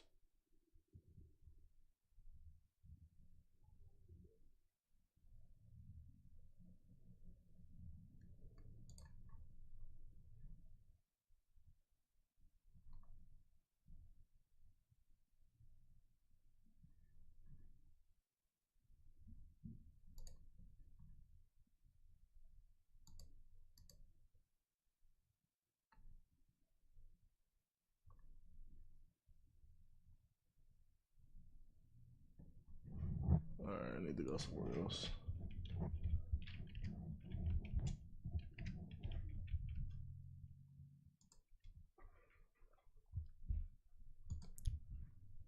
I'll put playoffs. Brother, it should not be that hard.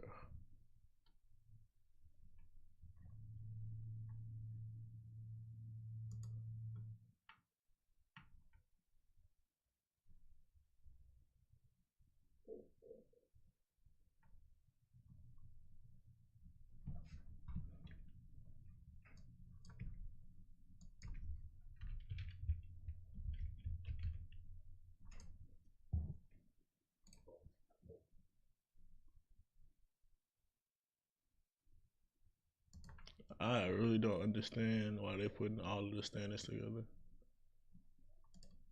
I'm getting hungry. Okay, here we go.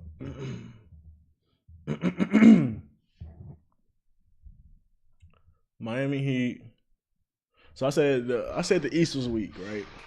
So let's go. Let's compare apple to oranges.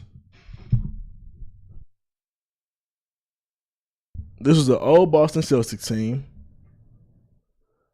This Atlantic Hawk team never was taken seriously. With Joe Johnson, who else was on there? Joe Johnson. I don't remember T-Mac on there. Al Horford, Josh Smith. This is like the Kings. This is like one of them teams. Like how I look at the Nuggets. It's like they're a good team. They may be number one in the rankings one of these years, but they're not going to do anything significant in the playoffs just because they don't have the right. They may have the players, but they don't have the right system. Indy and Chicago was high level competition. I will give them that. This Chicago Bulls team wasn't nothing to be slept on. Damn, what the fuck? I just need players. D Rose. How many points? 21 points a game. Jimmy was averaging 2. But even then, to compare, this was a great team when he was when he was on the Cavs. When you go to the Heat and you got Chris Bosh and D Wade, they only real firepower is coming from D Rose and old Carlos Boozer. After that, you're not really getting anything consistent. So it's like, yeah, D Rose was a killer, but outside of that, when I actually look at that team, I mean, when we talk about the team LeBron had, there's no competition. Now, let's look at this one. You got an old Danny Granger, a young Paul George. Roy Hilbert was decent. Like, this is a decent team, but once again, no real superstar on this team. I shouldn't say once again, D Rose was a superstar, but no real superstar on this team. And the star they do have is Danny Granger. No one respecting him as far as a championship level star. And the number 2 was the center, which, I mean, he was okay, and Paul George was young. So this year, the East was weak. Let's look at the Magic. I remember them having Dwight Howard. This was a decent team, but once again, Dwight Howard was their best player, and they ain't really had too much outside of that. The Knicks had Melo, Tyson. Like, they had some hoopers, but they didn't have good teams. Then you come over here, the Jazz. Motherfucker, the Jazz was a good-ass team. Never was a threat to win a championship, but a good-ass team. Rajah Bell, let me see. Derek Favors was cool. Devin Harris was cool. Gordon Hayward Young. Oh, no, this team wasn't good either. And why am I looking at the Jazz? They on the West. Why did they pop up? I just thought about that. Oh, because I just went to the West. But no, that team wasn't that good. I was thinking that was the Carlos Boozer, Andre Karolinko. Now I gotta get some of these tabs. Get rid of some of these tabs. I'm just clicking up. All right. No, this Jazz team wasn't that great. This Jazz team wasn't that hot. So I take that back. What am I looking at? NBA 12. Okay. This Mavericks team was obviously a championship level team. They went to the championship this year, 2012. Who won the championship? Miami Heat was Eastern Conference.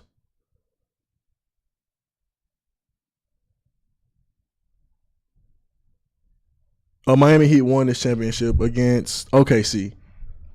Oh, so I need to go back one more year. We're having fun talking about LeBron, man. I'm about to be on Call of Duty a little bit, though. 2010 Western Conference.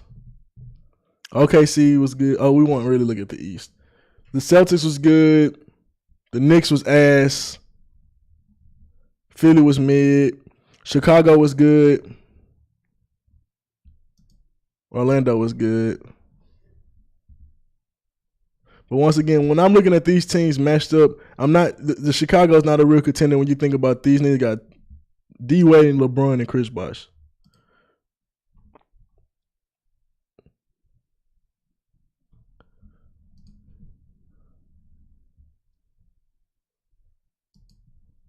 Let me close some of these out.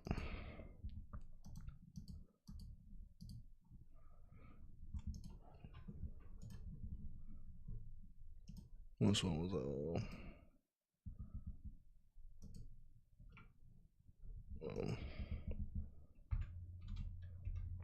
we can just go to 2012. 2012, 2013. Get off basketball reference.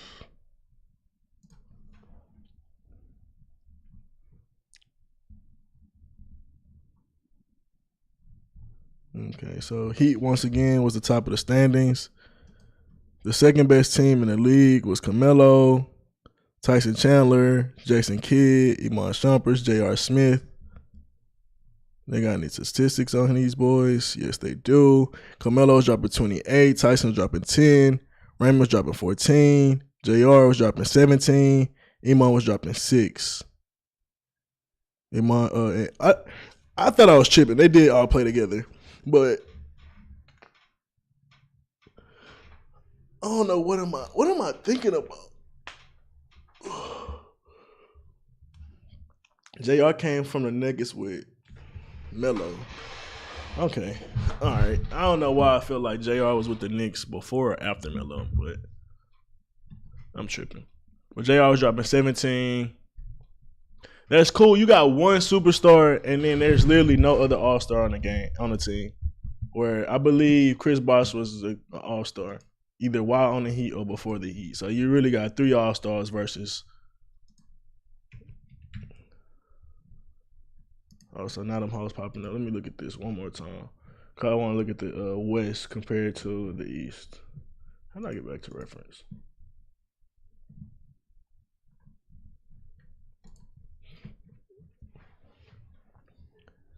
And I mean, pretty much some of these teams we ain't gonna have to keep looking at. Old Celtics, the Hawks that I wasn't gonna do nothing. Well, Brooklyn. This was the Celtics. I think this was the. Oh no, this was the Joe Johnson Celtics. I mean, not Celtics. The Nets. Wasn't gonna do nothing. Now if we go over here, bro. This is the first James Harden. So I mean, no, that wasn't no championship contender. Nobody was scared of the Rockets. It was a good team though. Well, nobody scared of them though. This is still Kobe with the White. Wasn't nobody really scared of them. The Young Warriors. Is this the Young Warriors? Partially. Curry, Clay, Draymond. Yeah, they on there. And what year is this? They was cooking early. I didn't know that. I was so worried about OKC. I never even seen Golden State coming. That's crazy. That was 2 great built teams in this era. Never even noticed. This Grizzly team, a fucking problem. That was well put together with Mark Gasol, Mike Conley, 2 all-star level players. Then you got Tony Allen, all defense. What my boy at? Zach Randolph, a motherfucking beast in the paint and in the mid-range. So they was well put together with 2 all-stars. This Clipper team, obviously that's Blake, DeAndre, CP3. That was a deep team. And then look, Nuggets. Look at these Nuggets. This is what Wardu got to get across their head.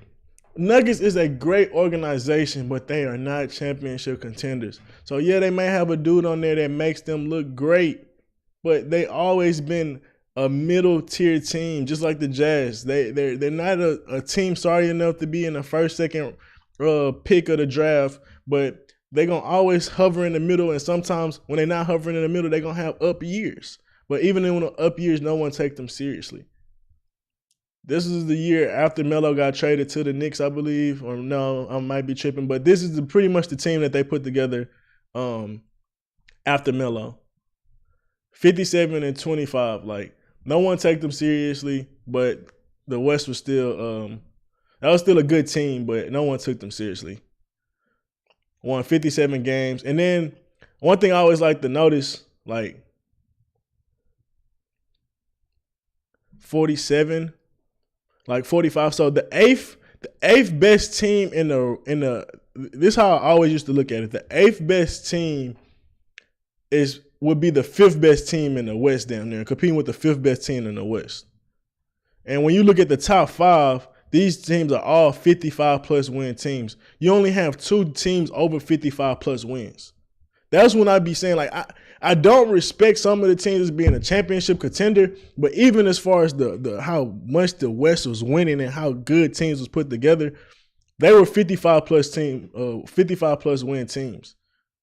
And literally, you only have 2. You only have one. You only have one. And it's the Heat. They had 54. I was rounding up for them. So they struggle in the 40s. And our 10th seed could have made it in they playoffs. In they bracket. The 9th and 10th seed would have made it in the playoffs on that side. That's what I be saying, like the West was undoubtedly stronger. And then not only is it stronger, you got a weak East, bro. And not only is it a weak East, you got the Miami Heat stacked with 3 All-Stars and a bunch of good role players. Let's go to 2014, right? Oh, 2013. I was trying to keep up and skip. Give me the whole thing. Seymour, okay.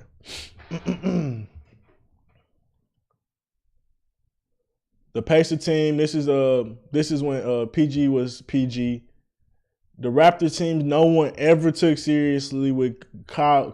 Maybe this year they took him seriously, but when they became the 1 seed and shit like that, it's like, bro, we ain't been seeing y'all try to be championship level. Y'all just not it. But let's look at this team. Can we look at the? No, it's not gonna pull up the old team. So I actually do need to keep going to Wikipedia because I actually like to look at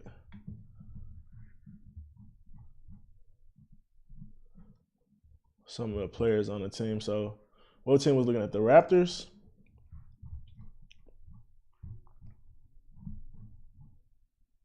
Oh, they switched it up this game on this one. Let me see. They ain't got the points per game. That's cool. DeMar, Terrence Ross, Kyle Lowry, Chuck Hayes. Like, nobody was worried about that team, bro. And that was the number 3 seed. Look at it again. Look at it. Look what I said again.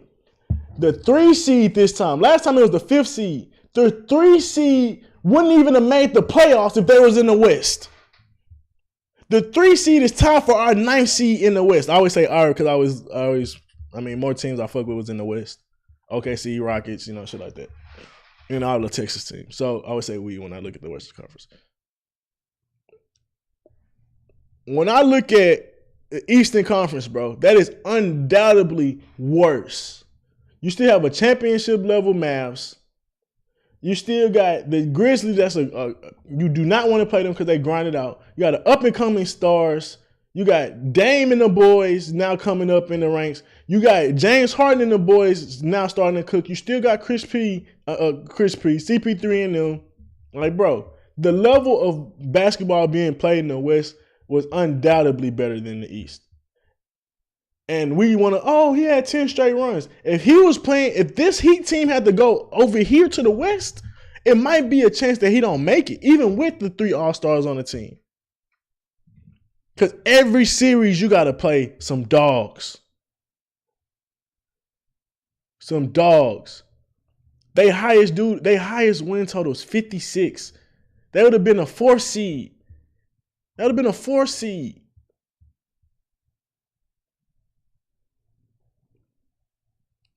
The Heat in itself would have been tied for the 5th seed. Man, come on, man. We gonna talk, bro. Niggas say I be chatting. I know my shit, bro.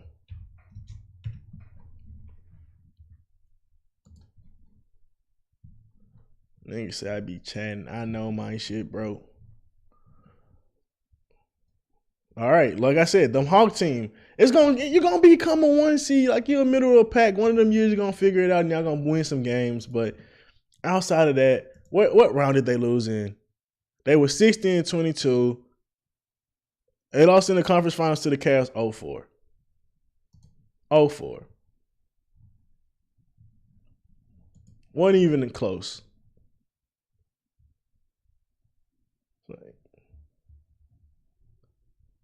Oh, this the Cavs. They lost to the Cavs 4-0. This Bulls teams is by this time they wasn't pretty much anything. This is by the time when Jimmy Butler was stepping up, and D Rose was kind of taking a little back seat. Let me see if we can get the stats.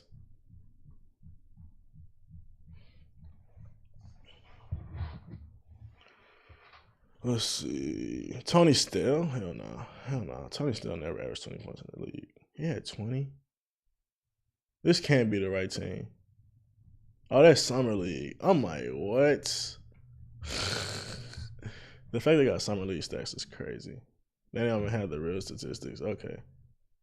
That was about to blow my mind. I was like, Tony Snell had 20 points. All right, but let me see. Let's go back. Those Celtics was old. What Milwaukee Bucks teams was this? Jabari Parker, Milwaukee Bucks. OJ Mayo. Oh, they had Giannis. But I don't think he was the Giannis. He wasn't nowhere near who we thought he was gonna be by this time. Let's match it up. We got the Pelicans with Anthony Davis coming up. The Mavs still being the Mavs with Dirk. San Antonio Spurs still being San Antonio Spurs. And this is the old Spurs. They still 55 wins. Grizzlies still the Grizzlies. Portland still up there. Clippers up there. I think this is what Rockets is this? I don't think they had CP3 yet. Trevor Ariza, Dwight. Oh, Dwight. Okay, Dwight and the boys. Okay. And then you got Golden State going crazy this year. So, me looking 53. How did Portland make it to 4? They must have won that division or some shit because they only got 51 wins. That's weird. That don't make sense. I don't know how Portland couldn't have been the 5th seed. That don't make sense. But let's see. They top 53. 53. They'd have been a 6th seed. The Cavs would have been a 6th seed in the West. So let's look at it. I didn't even do this. Let's look at it. It's on this aspect. Cavs in the West, 6th seed. They would have had to play Cavs versus the Rockets. Play that. They play them. So they had to play Clippers in the 6th seed. Then after that, they would have had to play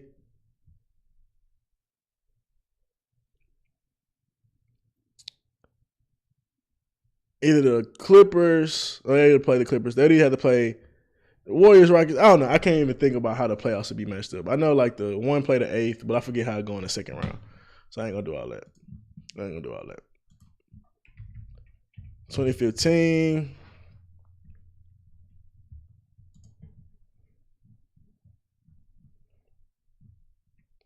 Let me see.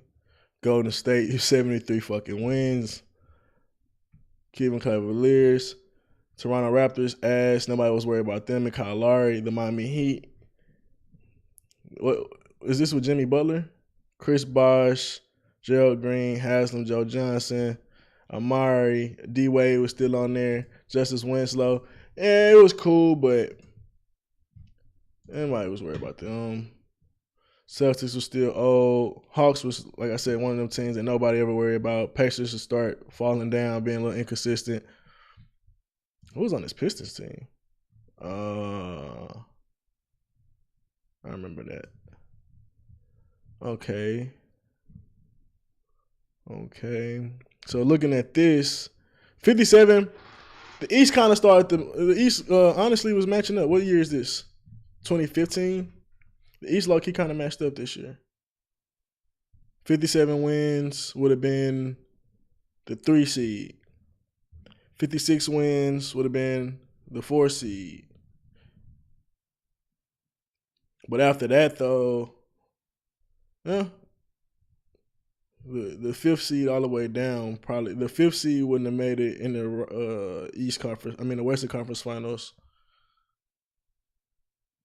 at all, because they would have been an A seed. The Portland would have been an A seed, and everybody else would have been out. Well, Portland would have been tied for the A seed, and everybody else would have been out. So yeah, the Eastern Conference Finals this year, as far as records are concerned, they didn't do as bad as the West. But I will argue this OKC team, this San Antonio Spurs team, this Warriors team, and those Clippers, those 4 teams are just way more scarier than any of these teams. Yeah, the records wasn't great, but any of these teams, you would rather play the Raptors than San Antonio. You would rather play the Heat than OKC. You would rather play the Hawks than the Clippers. At this time, you would probably rather play Portland than Boston when we take away the records. Dallas, I don't really know. Grizzlies at that time, they might have been falling off.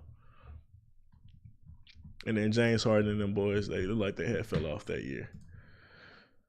So then we go 2016. Let's look at the standings. The Celtics. Was this the Kyrie Irving Celtics? Yeah, I think that's the Kyrie Irving Celtics. LeBron Cavs. But when we look at who are the other superstars on the East that you worried about coming out of Boston? Any young Boston dudes? No. DeMar DeRozan, has he ever been even a top 10 player?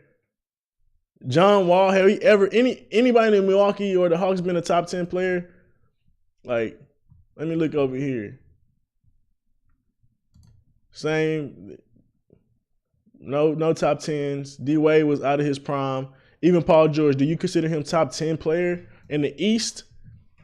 Like, it wasn't even like superstars matching. Warder was talking about other shooting guards. It wasn't even other superstars. The Hawks, who? Joe Johnson? You got one. D Rose is maybe arguable, but outside of that, stop.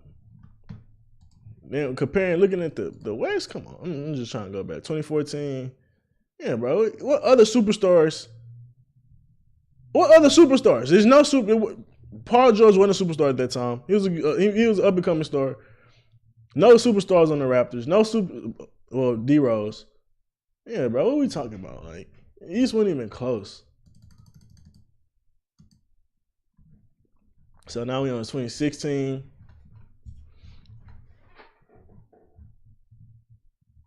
They got the playoff bracket and everything. So 2016, got the Warriors. Obviously being the Warriors. Rockets is with CP3. What Clippers team is this? Who do they have? They shouldn't have been taken seriously. They still was up. This one, the Jazz start to spark a little bit.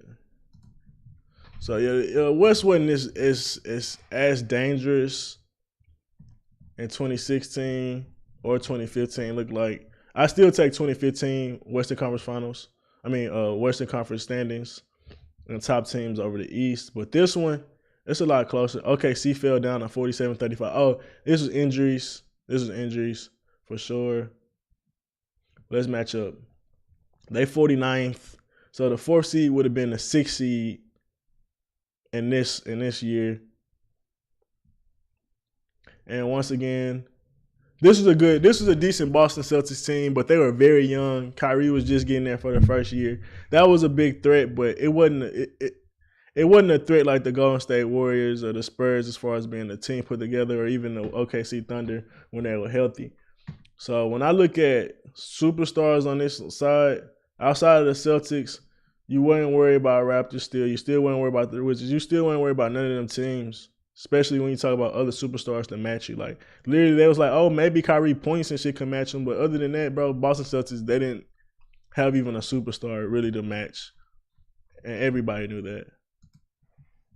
Which you can't really say the same on the West, because even with the Warriors being great, you still had the Spurs, you still had OKC, you still had the Clippers, and what's the name just was bringing that up. He was like, this ain't 2016 no more. So them Clippers, yeah, they wasn't no joke. They wasn't no joke. They ain't win shit, but they wasn't no joke. This is the Rockets. When they took off, I believe this is the KD OKC Warrior. This is the KD Golden State, I believe.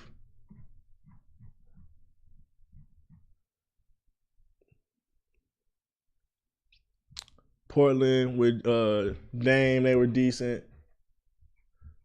Well, yeah, I could see the West start to fall off a little bit.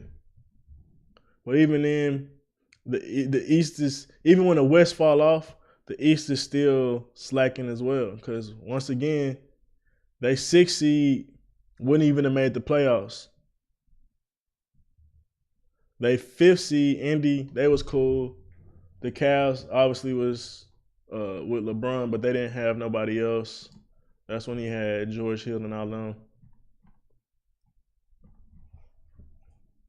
What is this, the Sixers? Who the fuck? Ben Simmons? That's it? JJ Redick? Markelle Fultz? Oh, Joel? Okay, I see. I ain't see Joel at first. So they were still young, but nobody was worried about LeBron losing to that team. Same Celtics. And this is the year with the Raptors got swept. They were 5-9. They were 59-23 for number 1 seed and got swept.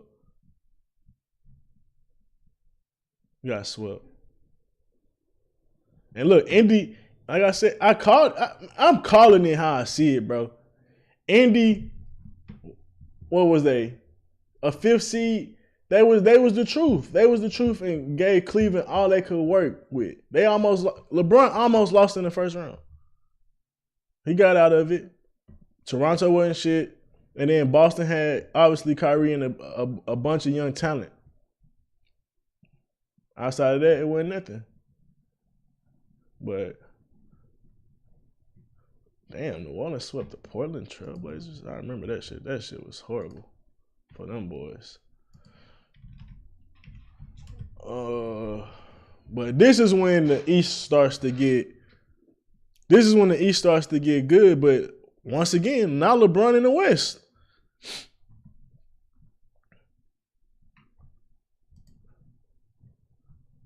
Now that a lot of that young talent that was in the East starts to develop, you have an older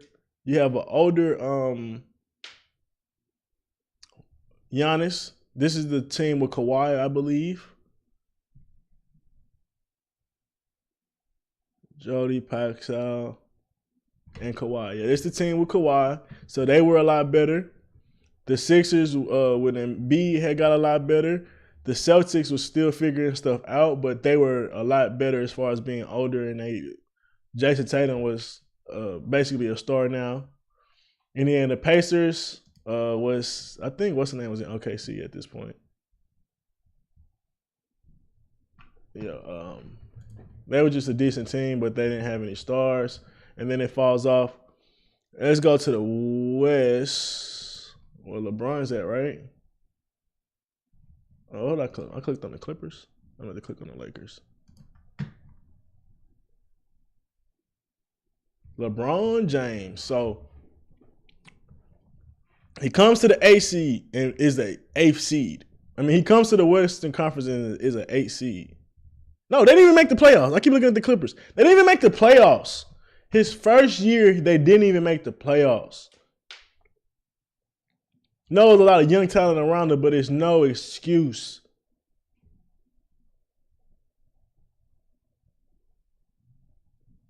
And the West is still better. The West was still better. The 5th seed would have been tied for the 8th seed. So when you look at standings, his team was like damn near a 20th ranked team. 18th ranked team.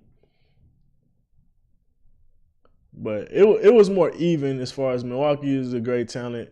Golden State was a great talent, but obviously they had KD still. Raptors, they won a championship that year. Portland probably couldn't match them. Celtics, Rockets with CP3, you should probably still take the Rockets. What Jazz team was this? Is Donovan Mitchell here yet? Yeah, this was a pretty decent Jazz team. That was put together. But let's do some research on this on this Lakers team. Was the franchise 71st season and 70th season in national basketball following the signing of the NBA star, 3-time champion. Lakers hope to finish with a winning record. Didn't even have a winning record and a playoff appearance for the first time since 2012. Didn't happen. Since, however, improved the roster to start the season with several injuries accumulated to the season, including James, Rondo, Brandon Ingram. The Lakers fell below 500 by the All-Star break. By March, the Lakers are eliminated from playoff contention.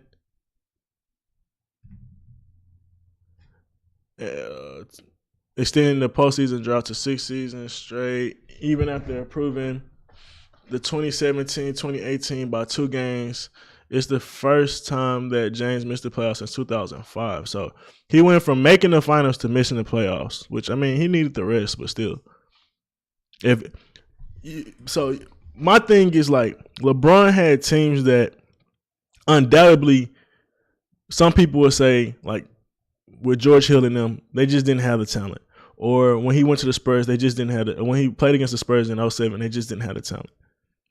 But he was still able to carry that team to the playoffs, to a winning record, and to the finals against great teams, against the Pistons and all these other things. How come when he get to the West, all that shit changed? Why can't he at least still take that mediocre team to the first and second round? Now, if we're going to say injuries, I'm about to look into it. We're going to see how many games he played.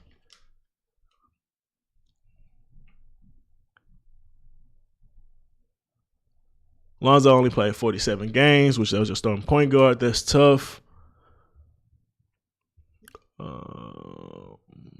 Let's see. Tyson Chandler, 48 games. Josh Hart, 67 games. LeBron, 55 games. Brandon Ingram, 52 games. Lance Stevens, 68 games. Rondo, 46 games. So Rondo came to replace. And this is a Rondo that was he was just in the playoffs with the Pelicans. So Rondo wasn't too far off from playoff basketball, or playing good basketball. Kyle Kuzma played 70 games.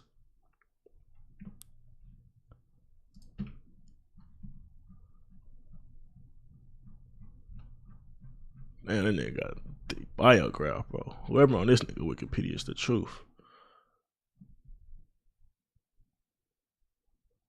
Damn, that boy fell off. As soon as he got to the Lakers, he only played one time over 55 games. So, only reason I wanted to see if there's any other times he played less than 55 games and still made the playoffs, which he has on the Lakers. So, I mean, it's possible for him to play 55 games and still make the playoffs. That's all I wanted to look at.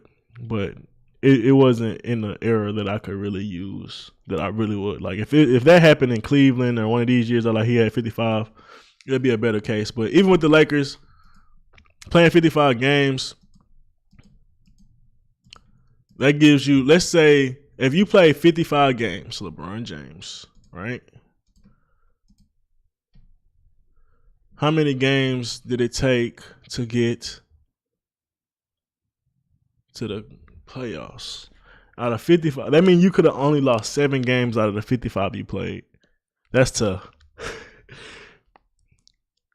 Right? 7 games, 55, 7 games.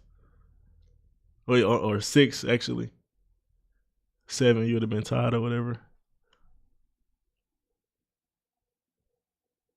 Or am I tripping?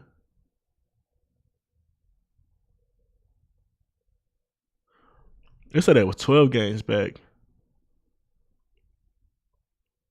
But I'm not even going off of this. I'm not going off of that. That's what they actually won. I'm thinking off how many games he played. Yeah, he would. Yeah, that'd have been tough. That'd have been tough. Yeah. So even when I'm looking at that, him playing 55 games, I can excuse it. I can excuse it to a degree for sure. But he should have had them young dudes ready to hoop, playing good basketball. I ain't gonna lie to you, Coach LeBron. Who was that coach? I ain't about to do all that. I was about to say who was that coach, but so 2019, we rounding this out, man. 2019. Let's get to these standings. The Bucks was the Bucks. The Clippers rose to ranks. Oh, this is the fraud shit. Or am I tripping? 2019, 2020. Let's look at it, man. Duration. It went from October to March. Okay. Competition. What is this? What is all this? So they played 63 games to 67 games per team before the regular season suspended. A total 8 teams not in the NBA bubble. 8 teams per team in the regulation. What? So he didn't have to play 82 games, which playing 63 to 73, 67 games, I don't know. I'd be fucking up words sometimes. That shit funny. That's right on par with his season average. That's right on par with his season average. But I really feel like that break in between wasn't fair because obviously it gives them that extra rest, especially when you got I ain't gonna say fair, but the reason I just feel like it's bullshit. If they play 82 straight games, is AD gonna stay healthy? Is LeBron gonna stay healthy at that phase of his career? Probably not.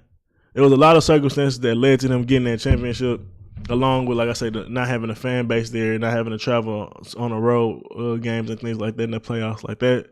That shit all matters to me personally. But what a weak West. What a weak West. Look, when he wins the West, look how weak it was. So that's why I be saying, like, yeah, he had some dominance.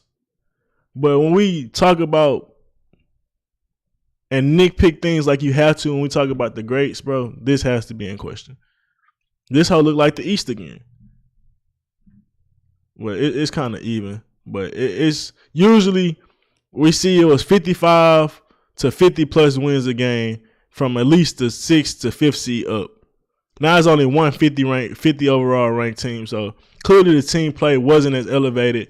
Or is it not all 72 games? I forgot. All 72 games not up there. That's really what it is. I'm tweaking. All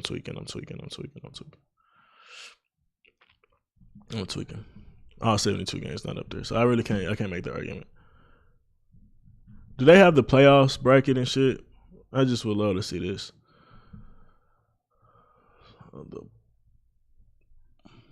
How did the bubble work? Okay, so the Eastern's up there. I'll see. Milwaukee versus Orlando.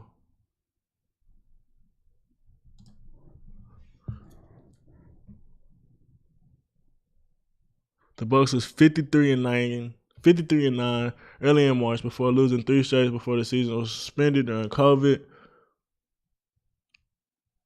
The Bucks faced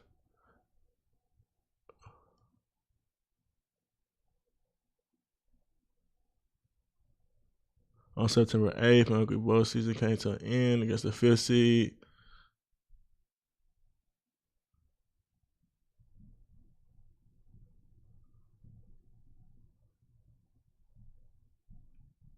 They got whooped by the Heat. I'm trying to see what happened.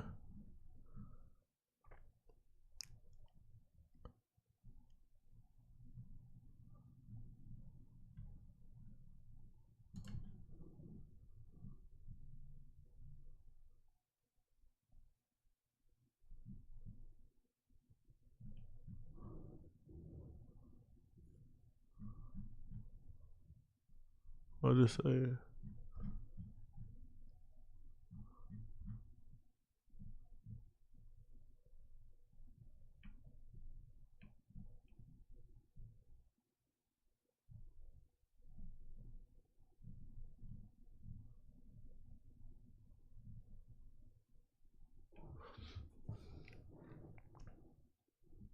Jimmy got them buckets. Yeah, this Heat team was playing out of his mind. I can't lie. That Heat team was playing out of his mind.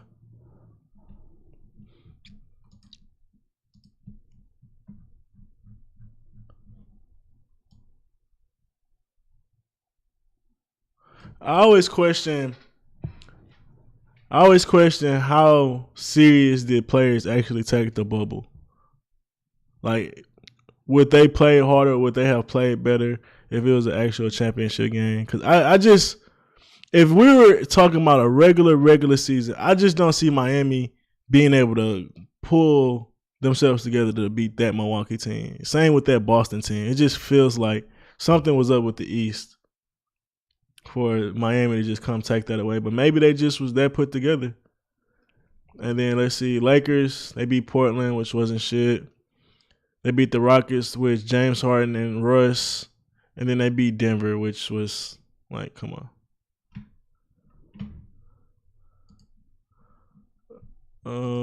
So yeah, I guess that 2020 season,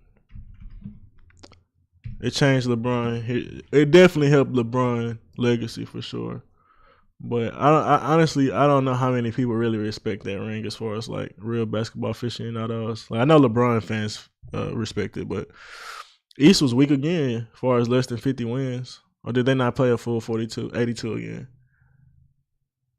That's 60. That's 72 games. Oh, it's right there on the side. My dumbass. I say they didn't play the whole 82 again. Once again, didn't make the playoffs. See, so you see, like, my thing is,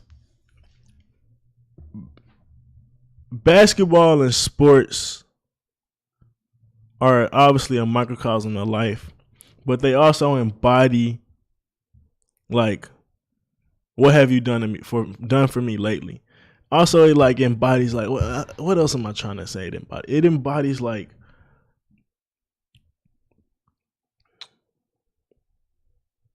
let's take the embodies word out. It tests your cultures. Every season, every game is a test against your culture, your philosophy, and your methods, and how you implement it, from recruiting to coaching to all that GMing stuff to all that, right? Some seasons be fluke as far as when you see teams or players, they may have a great year. Where as far as a player, they may have a great year because it's a contract season, or it's just they on the team they might have been on in certain circumstances, right? But it's not it's not, oh, that person's a superstar, or we expect that to be consistent. Like, that happens. Same with NBA teams, they have records, that's good, but when it comes to playoffs, that culture is gonna get tested, and eventually it's gonna get weeded out and shown that it's not as good as it was, or as good as it seemed in the regular season, because people don't take the regular season as serious. You can't do the same scouting and all these different things on the players that you're going against. And then a lot of times teams that are championship level are throttled down in the regular season. So a lot of these teams that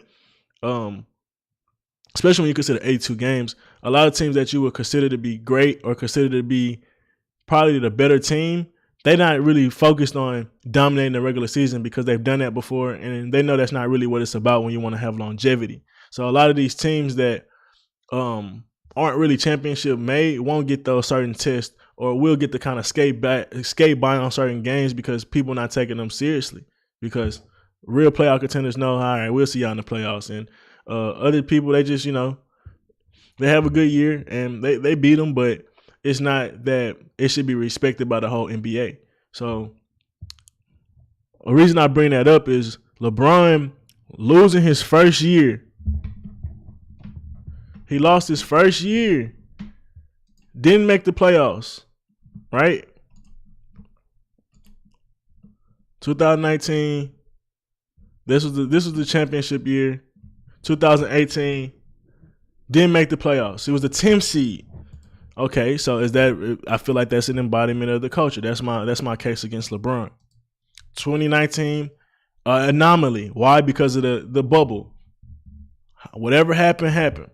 I feel like the lack of away games, the lack of traveling, I feel like it's not a real embodiment of testing your culture because it depends on how you're going to wake up on the road and how these fans yelling at you and versus like it's just a quiet NBA stadium and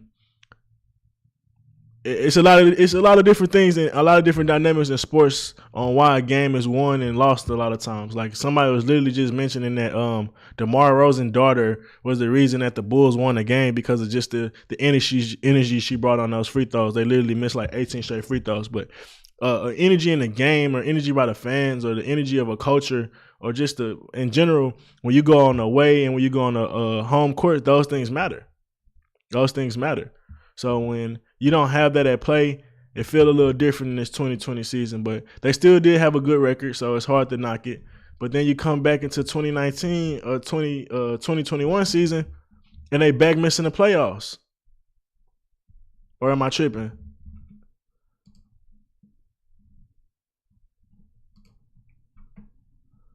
Okay, now I'm tripping. I could have sworn it just said they missed the playoffs. Maybe I'm tripping. I made a whole point about nothing. It happens.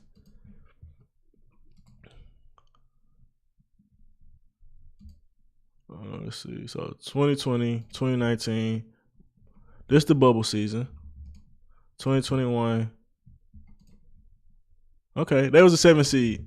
So I was wrong. But even regardless to my, I guess to try to make a point now, they weren't a championship contender. They made some trades and shit like that, but this team wasn't a championship contender. That's not the right team. So that's my thing. It's like you go from being a championship contender this year to being what? Barely making the playoffs. Did they lose the play-in? Is that what I'm missing? These niggas might have missed the play-in. I think that's what happened. Oh, what was this? 2020?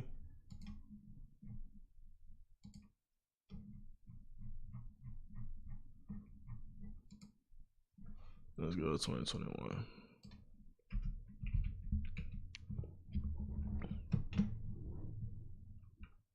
I'm gonna slide on these niggas. Hey.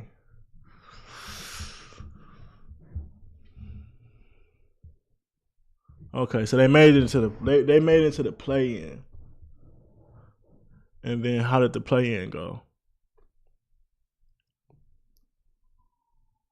They made it to the 7th seed. Okay. And then what happened after the 7th seed? Why you want to play me when you keep it to the player?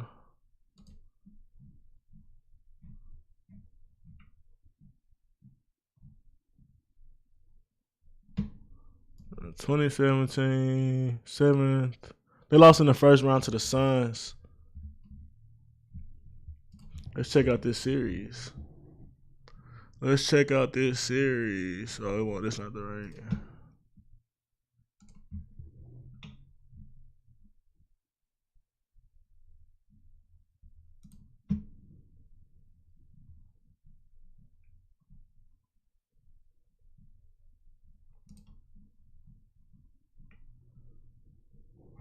'I had to look it up.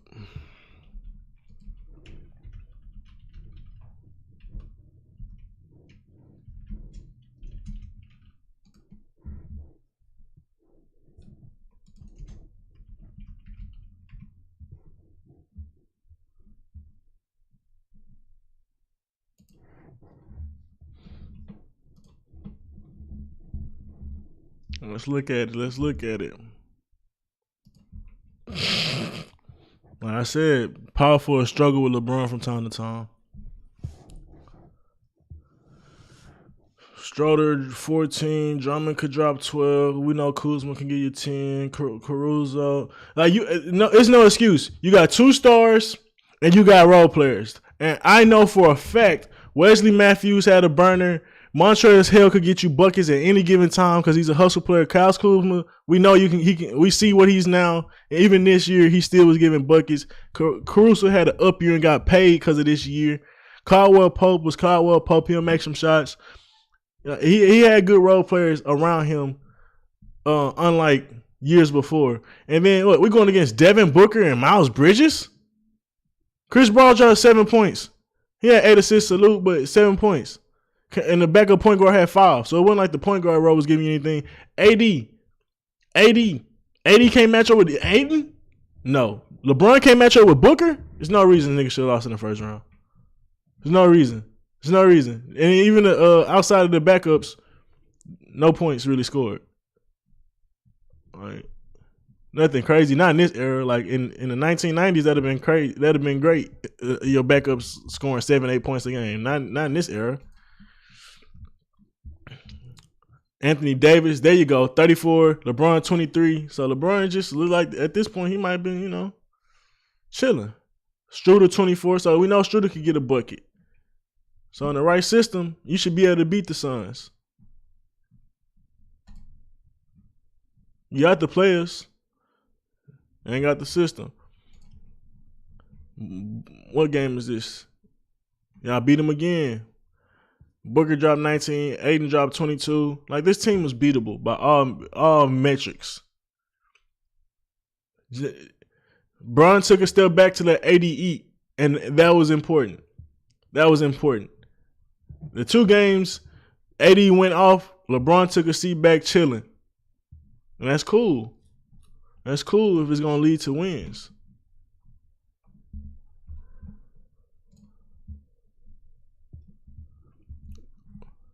And you lose to them off of Devin Booker 17 and a Jay Crowder 17. Like, this is a nasty loss. LeBron 25. Triple-double. I don't see Anthony Davis on this board. 19 minutes? Why he only played 19 minutes? He get hurt? Where's Dennis Schroeder at? Where's Wesley Matthews? Where's Anthony? Lack of system. My main argument to why LeBron ain't gonna be as great as he could have been. Let's see. Lose another game. Did Anthony Davis play this game? He got hurt. Anthony Davis was hurt. Okay, so he got hurt. So that's why people will say he lost in the first round. I mean, it's tough. Dennis give you 0. Kuzma gave you 15. But yeah, you just play on it's LeBron James ball, and if you got a superstar, that's cool too, because he gonna help out. But other than that, other niggas just gotta eat when they can, and that shit don't be productive long term. Then Devin Booker can drop you all off. That nigga a front runner. He a front runner. He wasn't doing none of that talking in the beginning. Caldwell Pope 19, then the Schroeder 20. That's what I be saying, bro. Like, even when he be on teams that people be like undermanned, it's like, bro, those dudes have potential to drop that if they're in the right system. It's like, I be so confused. I be so confused sometimes. But first round exit, AD was gone. Somewhat understandable.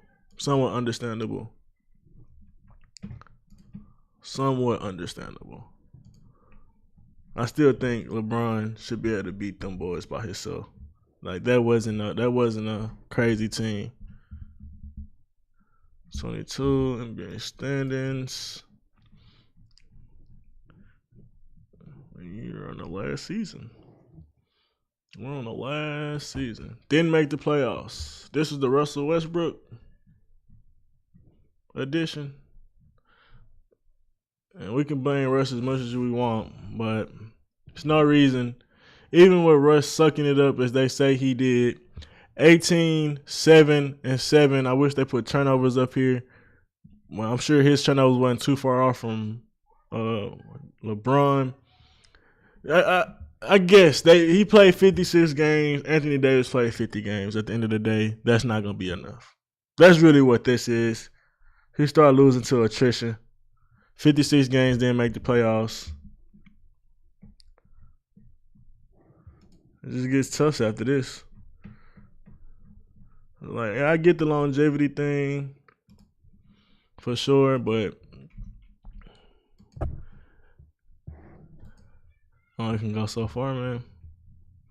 Only can go so far. And then was a 7th seed this year. We will see what he's able to do. Where LeBron finishes these next couple years, I honestly don't think it's gonna make a big difference because I don't see him winning any championships. If he does, then obviously it's gonna make a big difference to his legacy. But I heard someone say recently that a lot of times after you leave the league, that's when all the forgetting and the talk on your name starts to quiet down on you being the greatest of all time. And that's kind of what they did with Kobe. When Kobe was in the league, it was the question and the argument constantly being brought up, who's better, Michael Jordan or Kobe? Michael Jordan or Kobe? Michael Jordan or Kobe? That was the question. Once Kobe retired, those talks died down, and then it became who can be the next Jordan. Then LeBron came around. I mean, obviously LeBron was in the league already, but LeBron started stepping up with the Heat and stuff like that, and he slowly started to make a case for himself. But ultimately, it never was enough in my mind to call him the GOAT. And I think once time kind of passes, people will look at Curry's career just as high or even higher as LeBron, and that's a detriment to LeBron because a lot of these games, I know the media let it slice it a certain way, but me personally going back and looking at the stats, I don't care if they had KD. I ain't gonna lie to you. Me looking at the stats, the only year that matters with them having KD is when he got swept and didn't have a third co-star. He didn't have a third co-star. He just had Kevin Love. And yeah, so me personally, I respect LeBron. He's a great talent, but I'm taking Curry's 4 rings over LeBron because, I mean, he beat LeBron. LeBron beat him as well, but he edged him out a little more. I know he had KD one of those years, or 2 of those years, but one of those years it was even.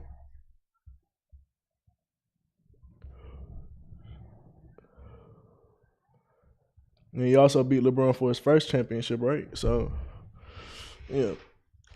Got just as many rings. I also think Curry is going to do like the Spurs and get another late ring. Like last year, that was still kind of in their prime. I feel like they still due for another ring. Maybe this year, maybe 2 or 3 years down the line. Maybe with Poole may get a little better, or some of these other young dudes may get a little better. But Curry's still on the team being productive, similar to what Tim Duncan did his later years when they got Kawhi and stuff like that. I still feel like they may have 1 or 2 more rings left in them. Like they got 4 while they was in their prime to me. Like, yeah, Klay kind of was out of it, but Curry was still well in his prime, and Klay still dropped 20 points a game. Had Wiggins. I still feel like they were in their prime. Let Curry start only averaging about 20 points a game, I still feel like he could still eke out a championship. So I still think Curry got 1 or 2 left in him, which, if I'm being honest, I think Curry at the end of the day going to be right there or right there. And honestly, I don't even want him on my list. I really think that's going to be it right there. By the end of Curry's career, I call this. I think he's going to get more than Kobe. At best, tie with Kobe. And if I'm going to say who was more scarier and unstoppable, Kobe was unfucking stoppable. I'm got to give it to Curry, though. I got to give it to Curry, bro. That 3-point game and how he changed the game, bro. Kobe's the motherfucking man. But if they both have 5 rings, it'd be a tough one. It'd be a tough one, bro, just because how deadly Curry is. And I feel like you can plug and play Curry into any offense. Put him in a triangle. Put him in the Spurs offense. Put him in any offense, bro. He gonna be fucking lethal. But I've been here way. I ain't been here too long. It's been fun. It's been a good convo. I got on the stream. We got active. It's been fun though. Peace.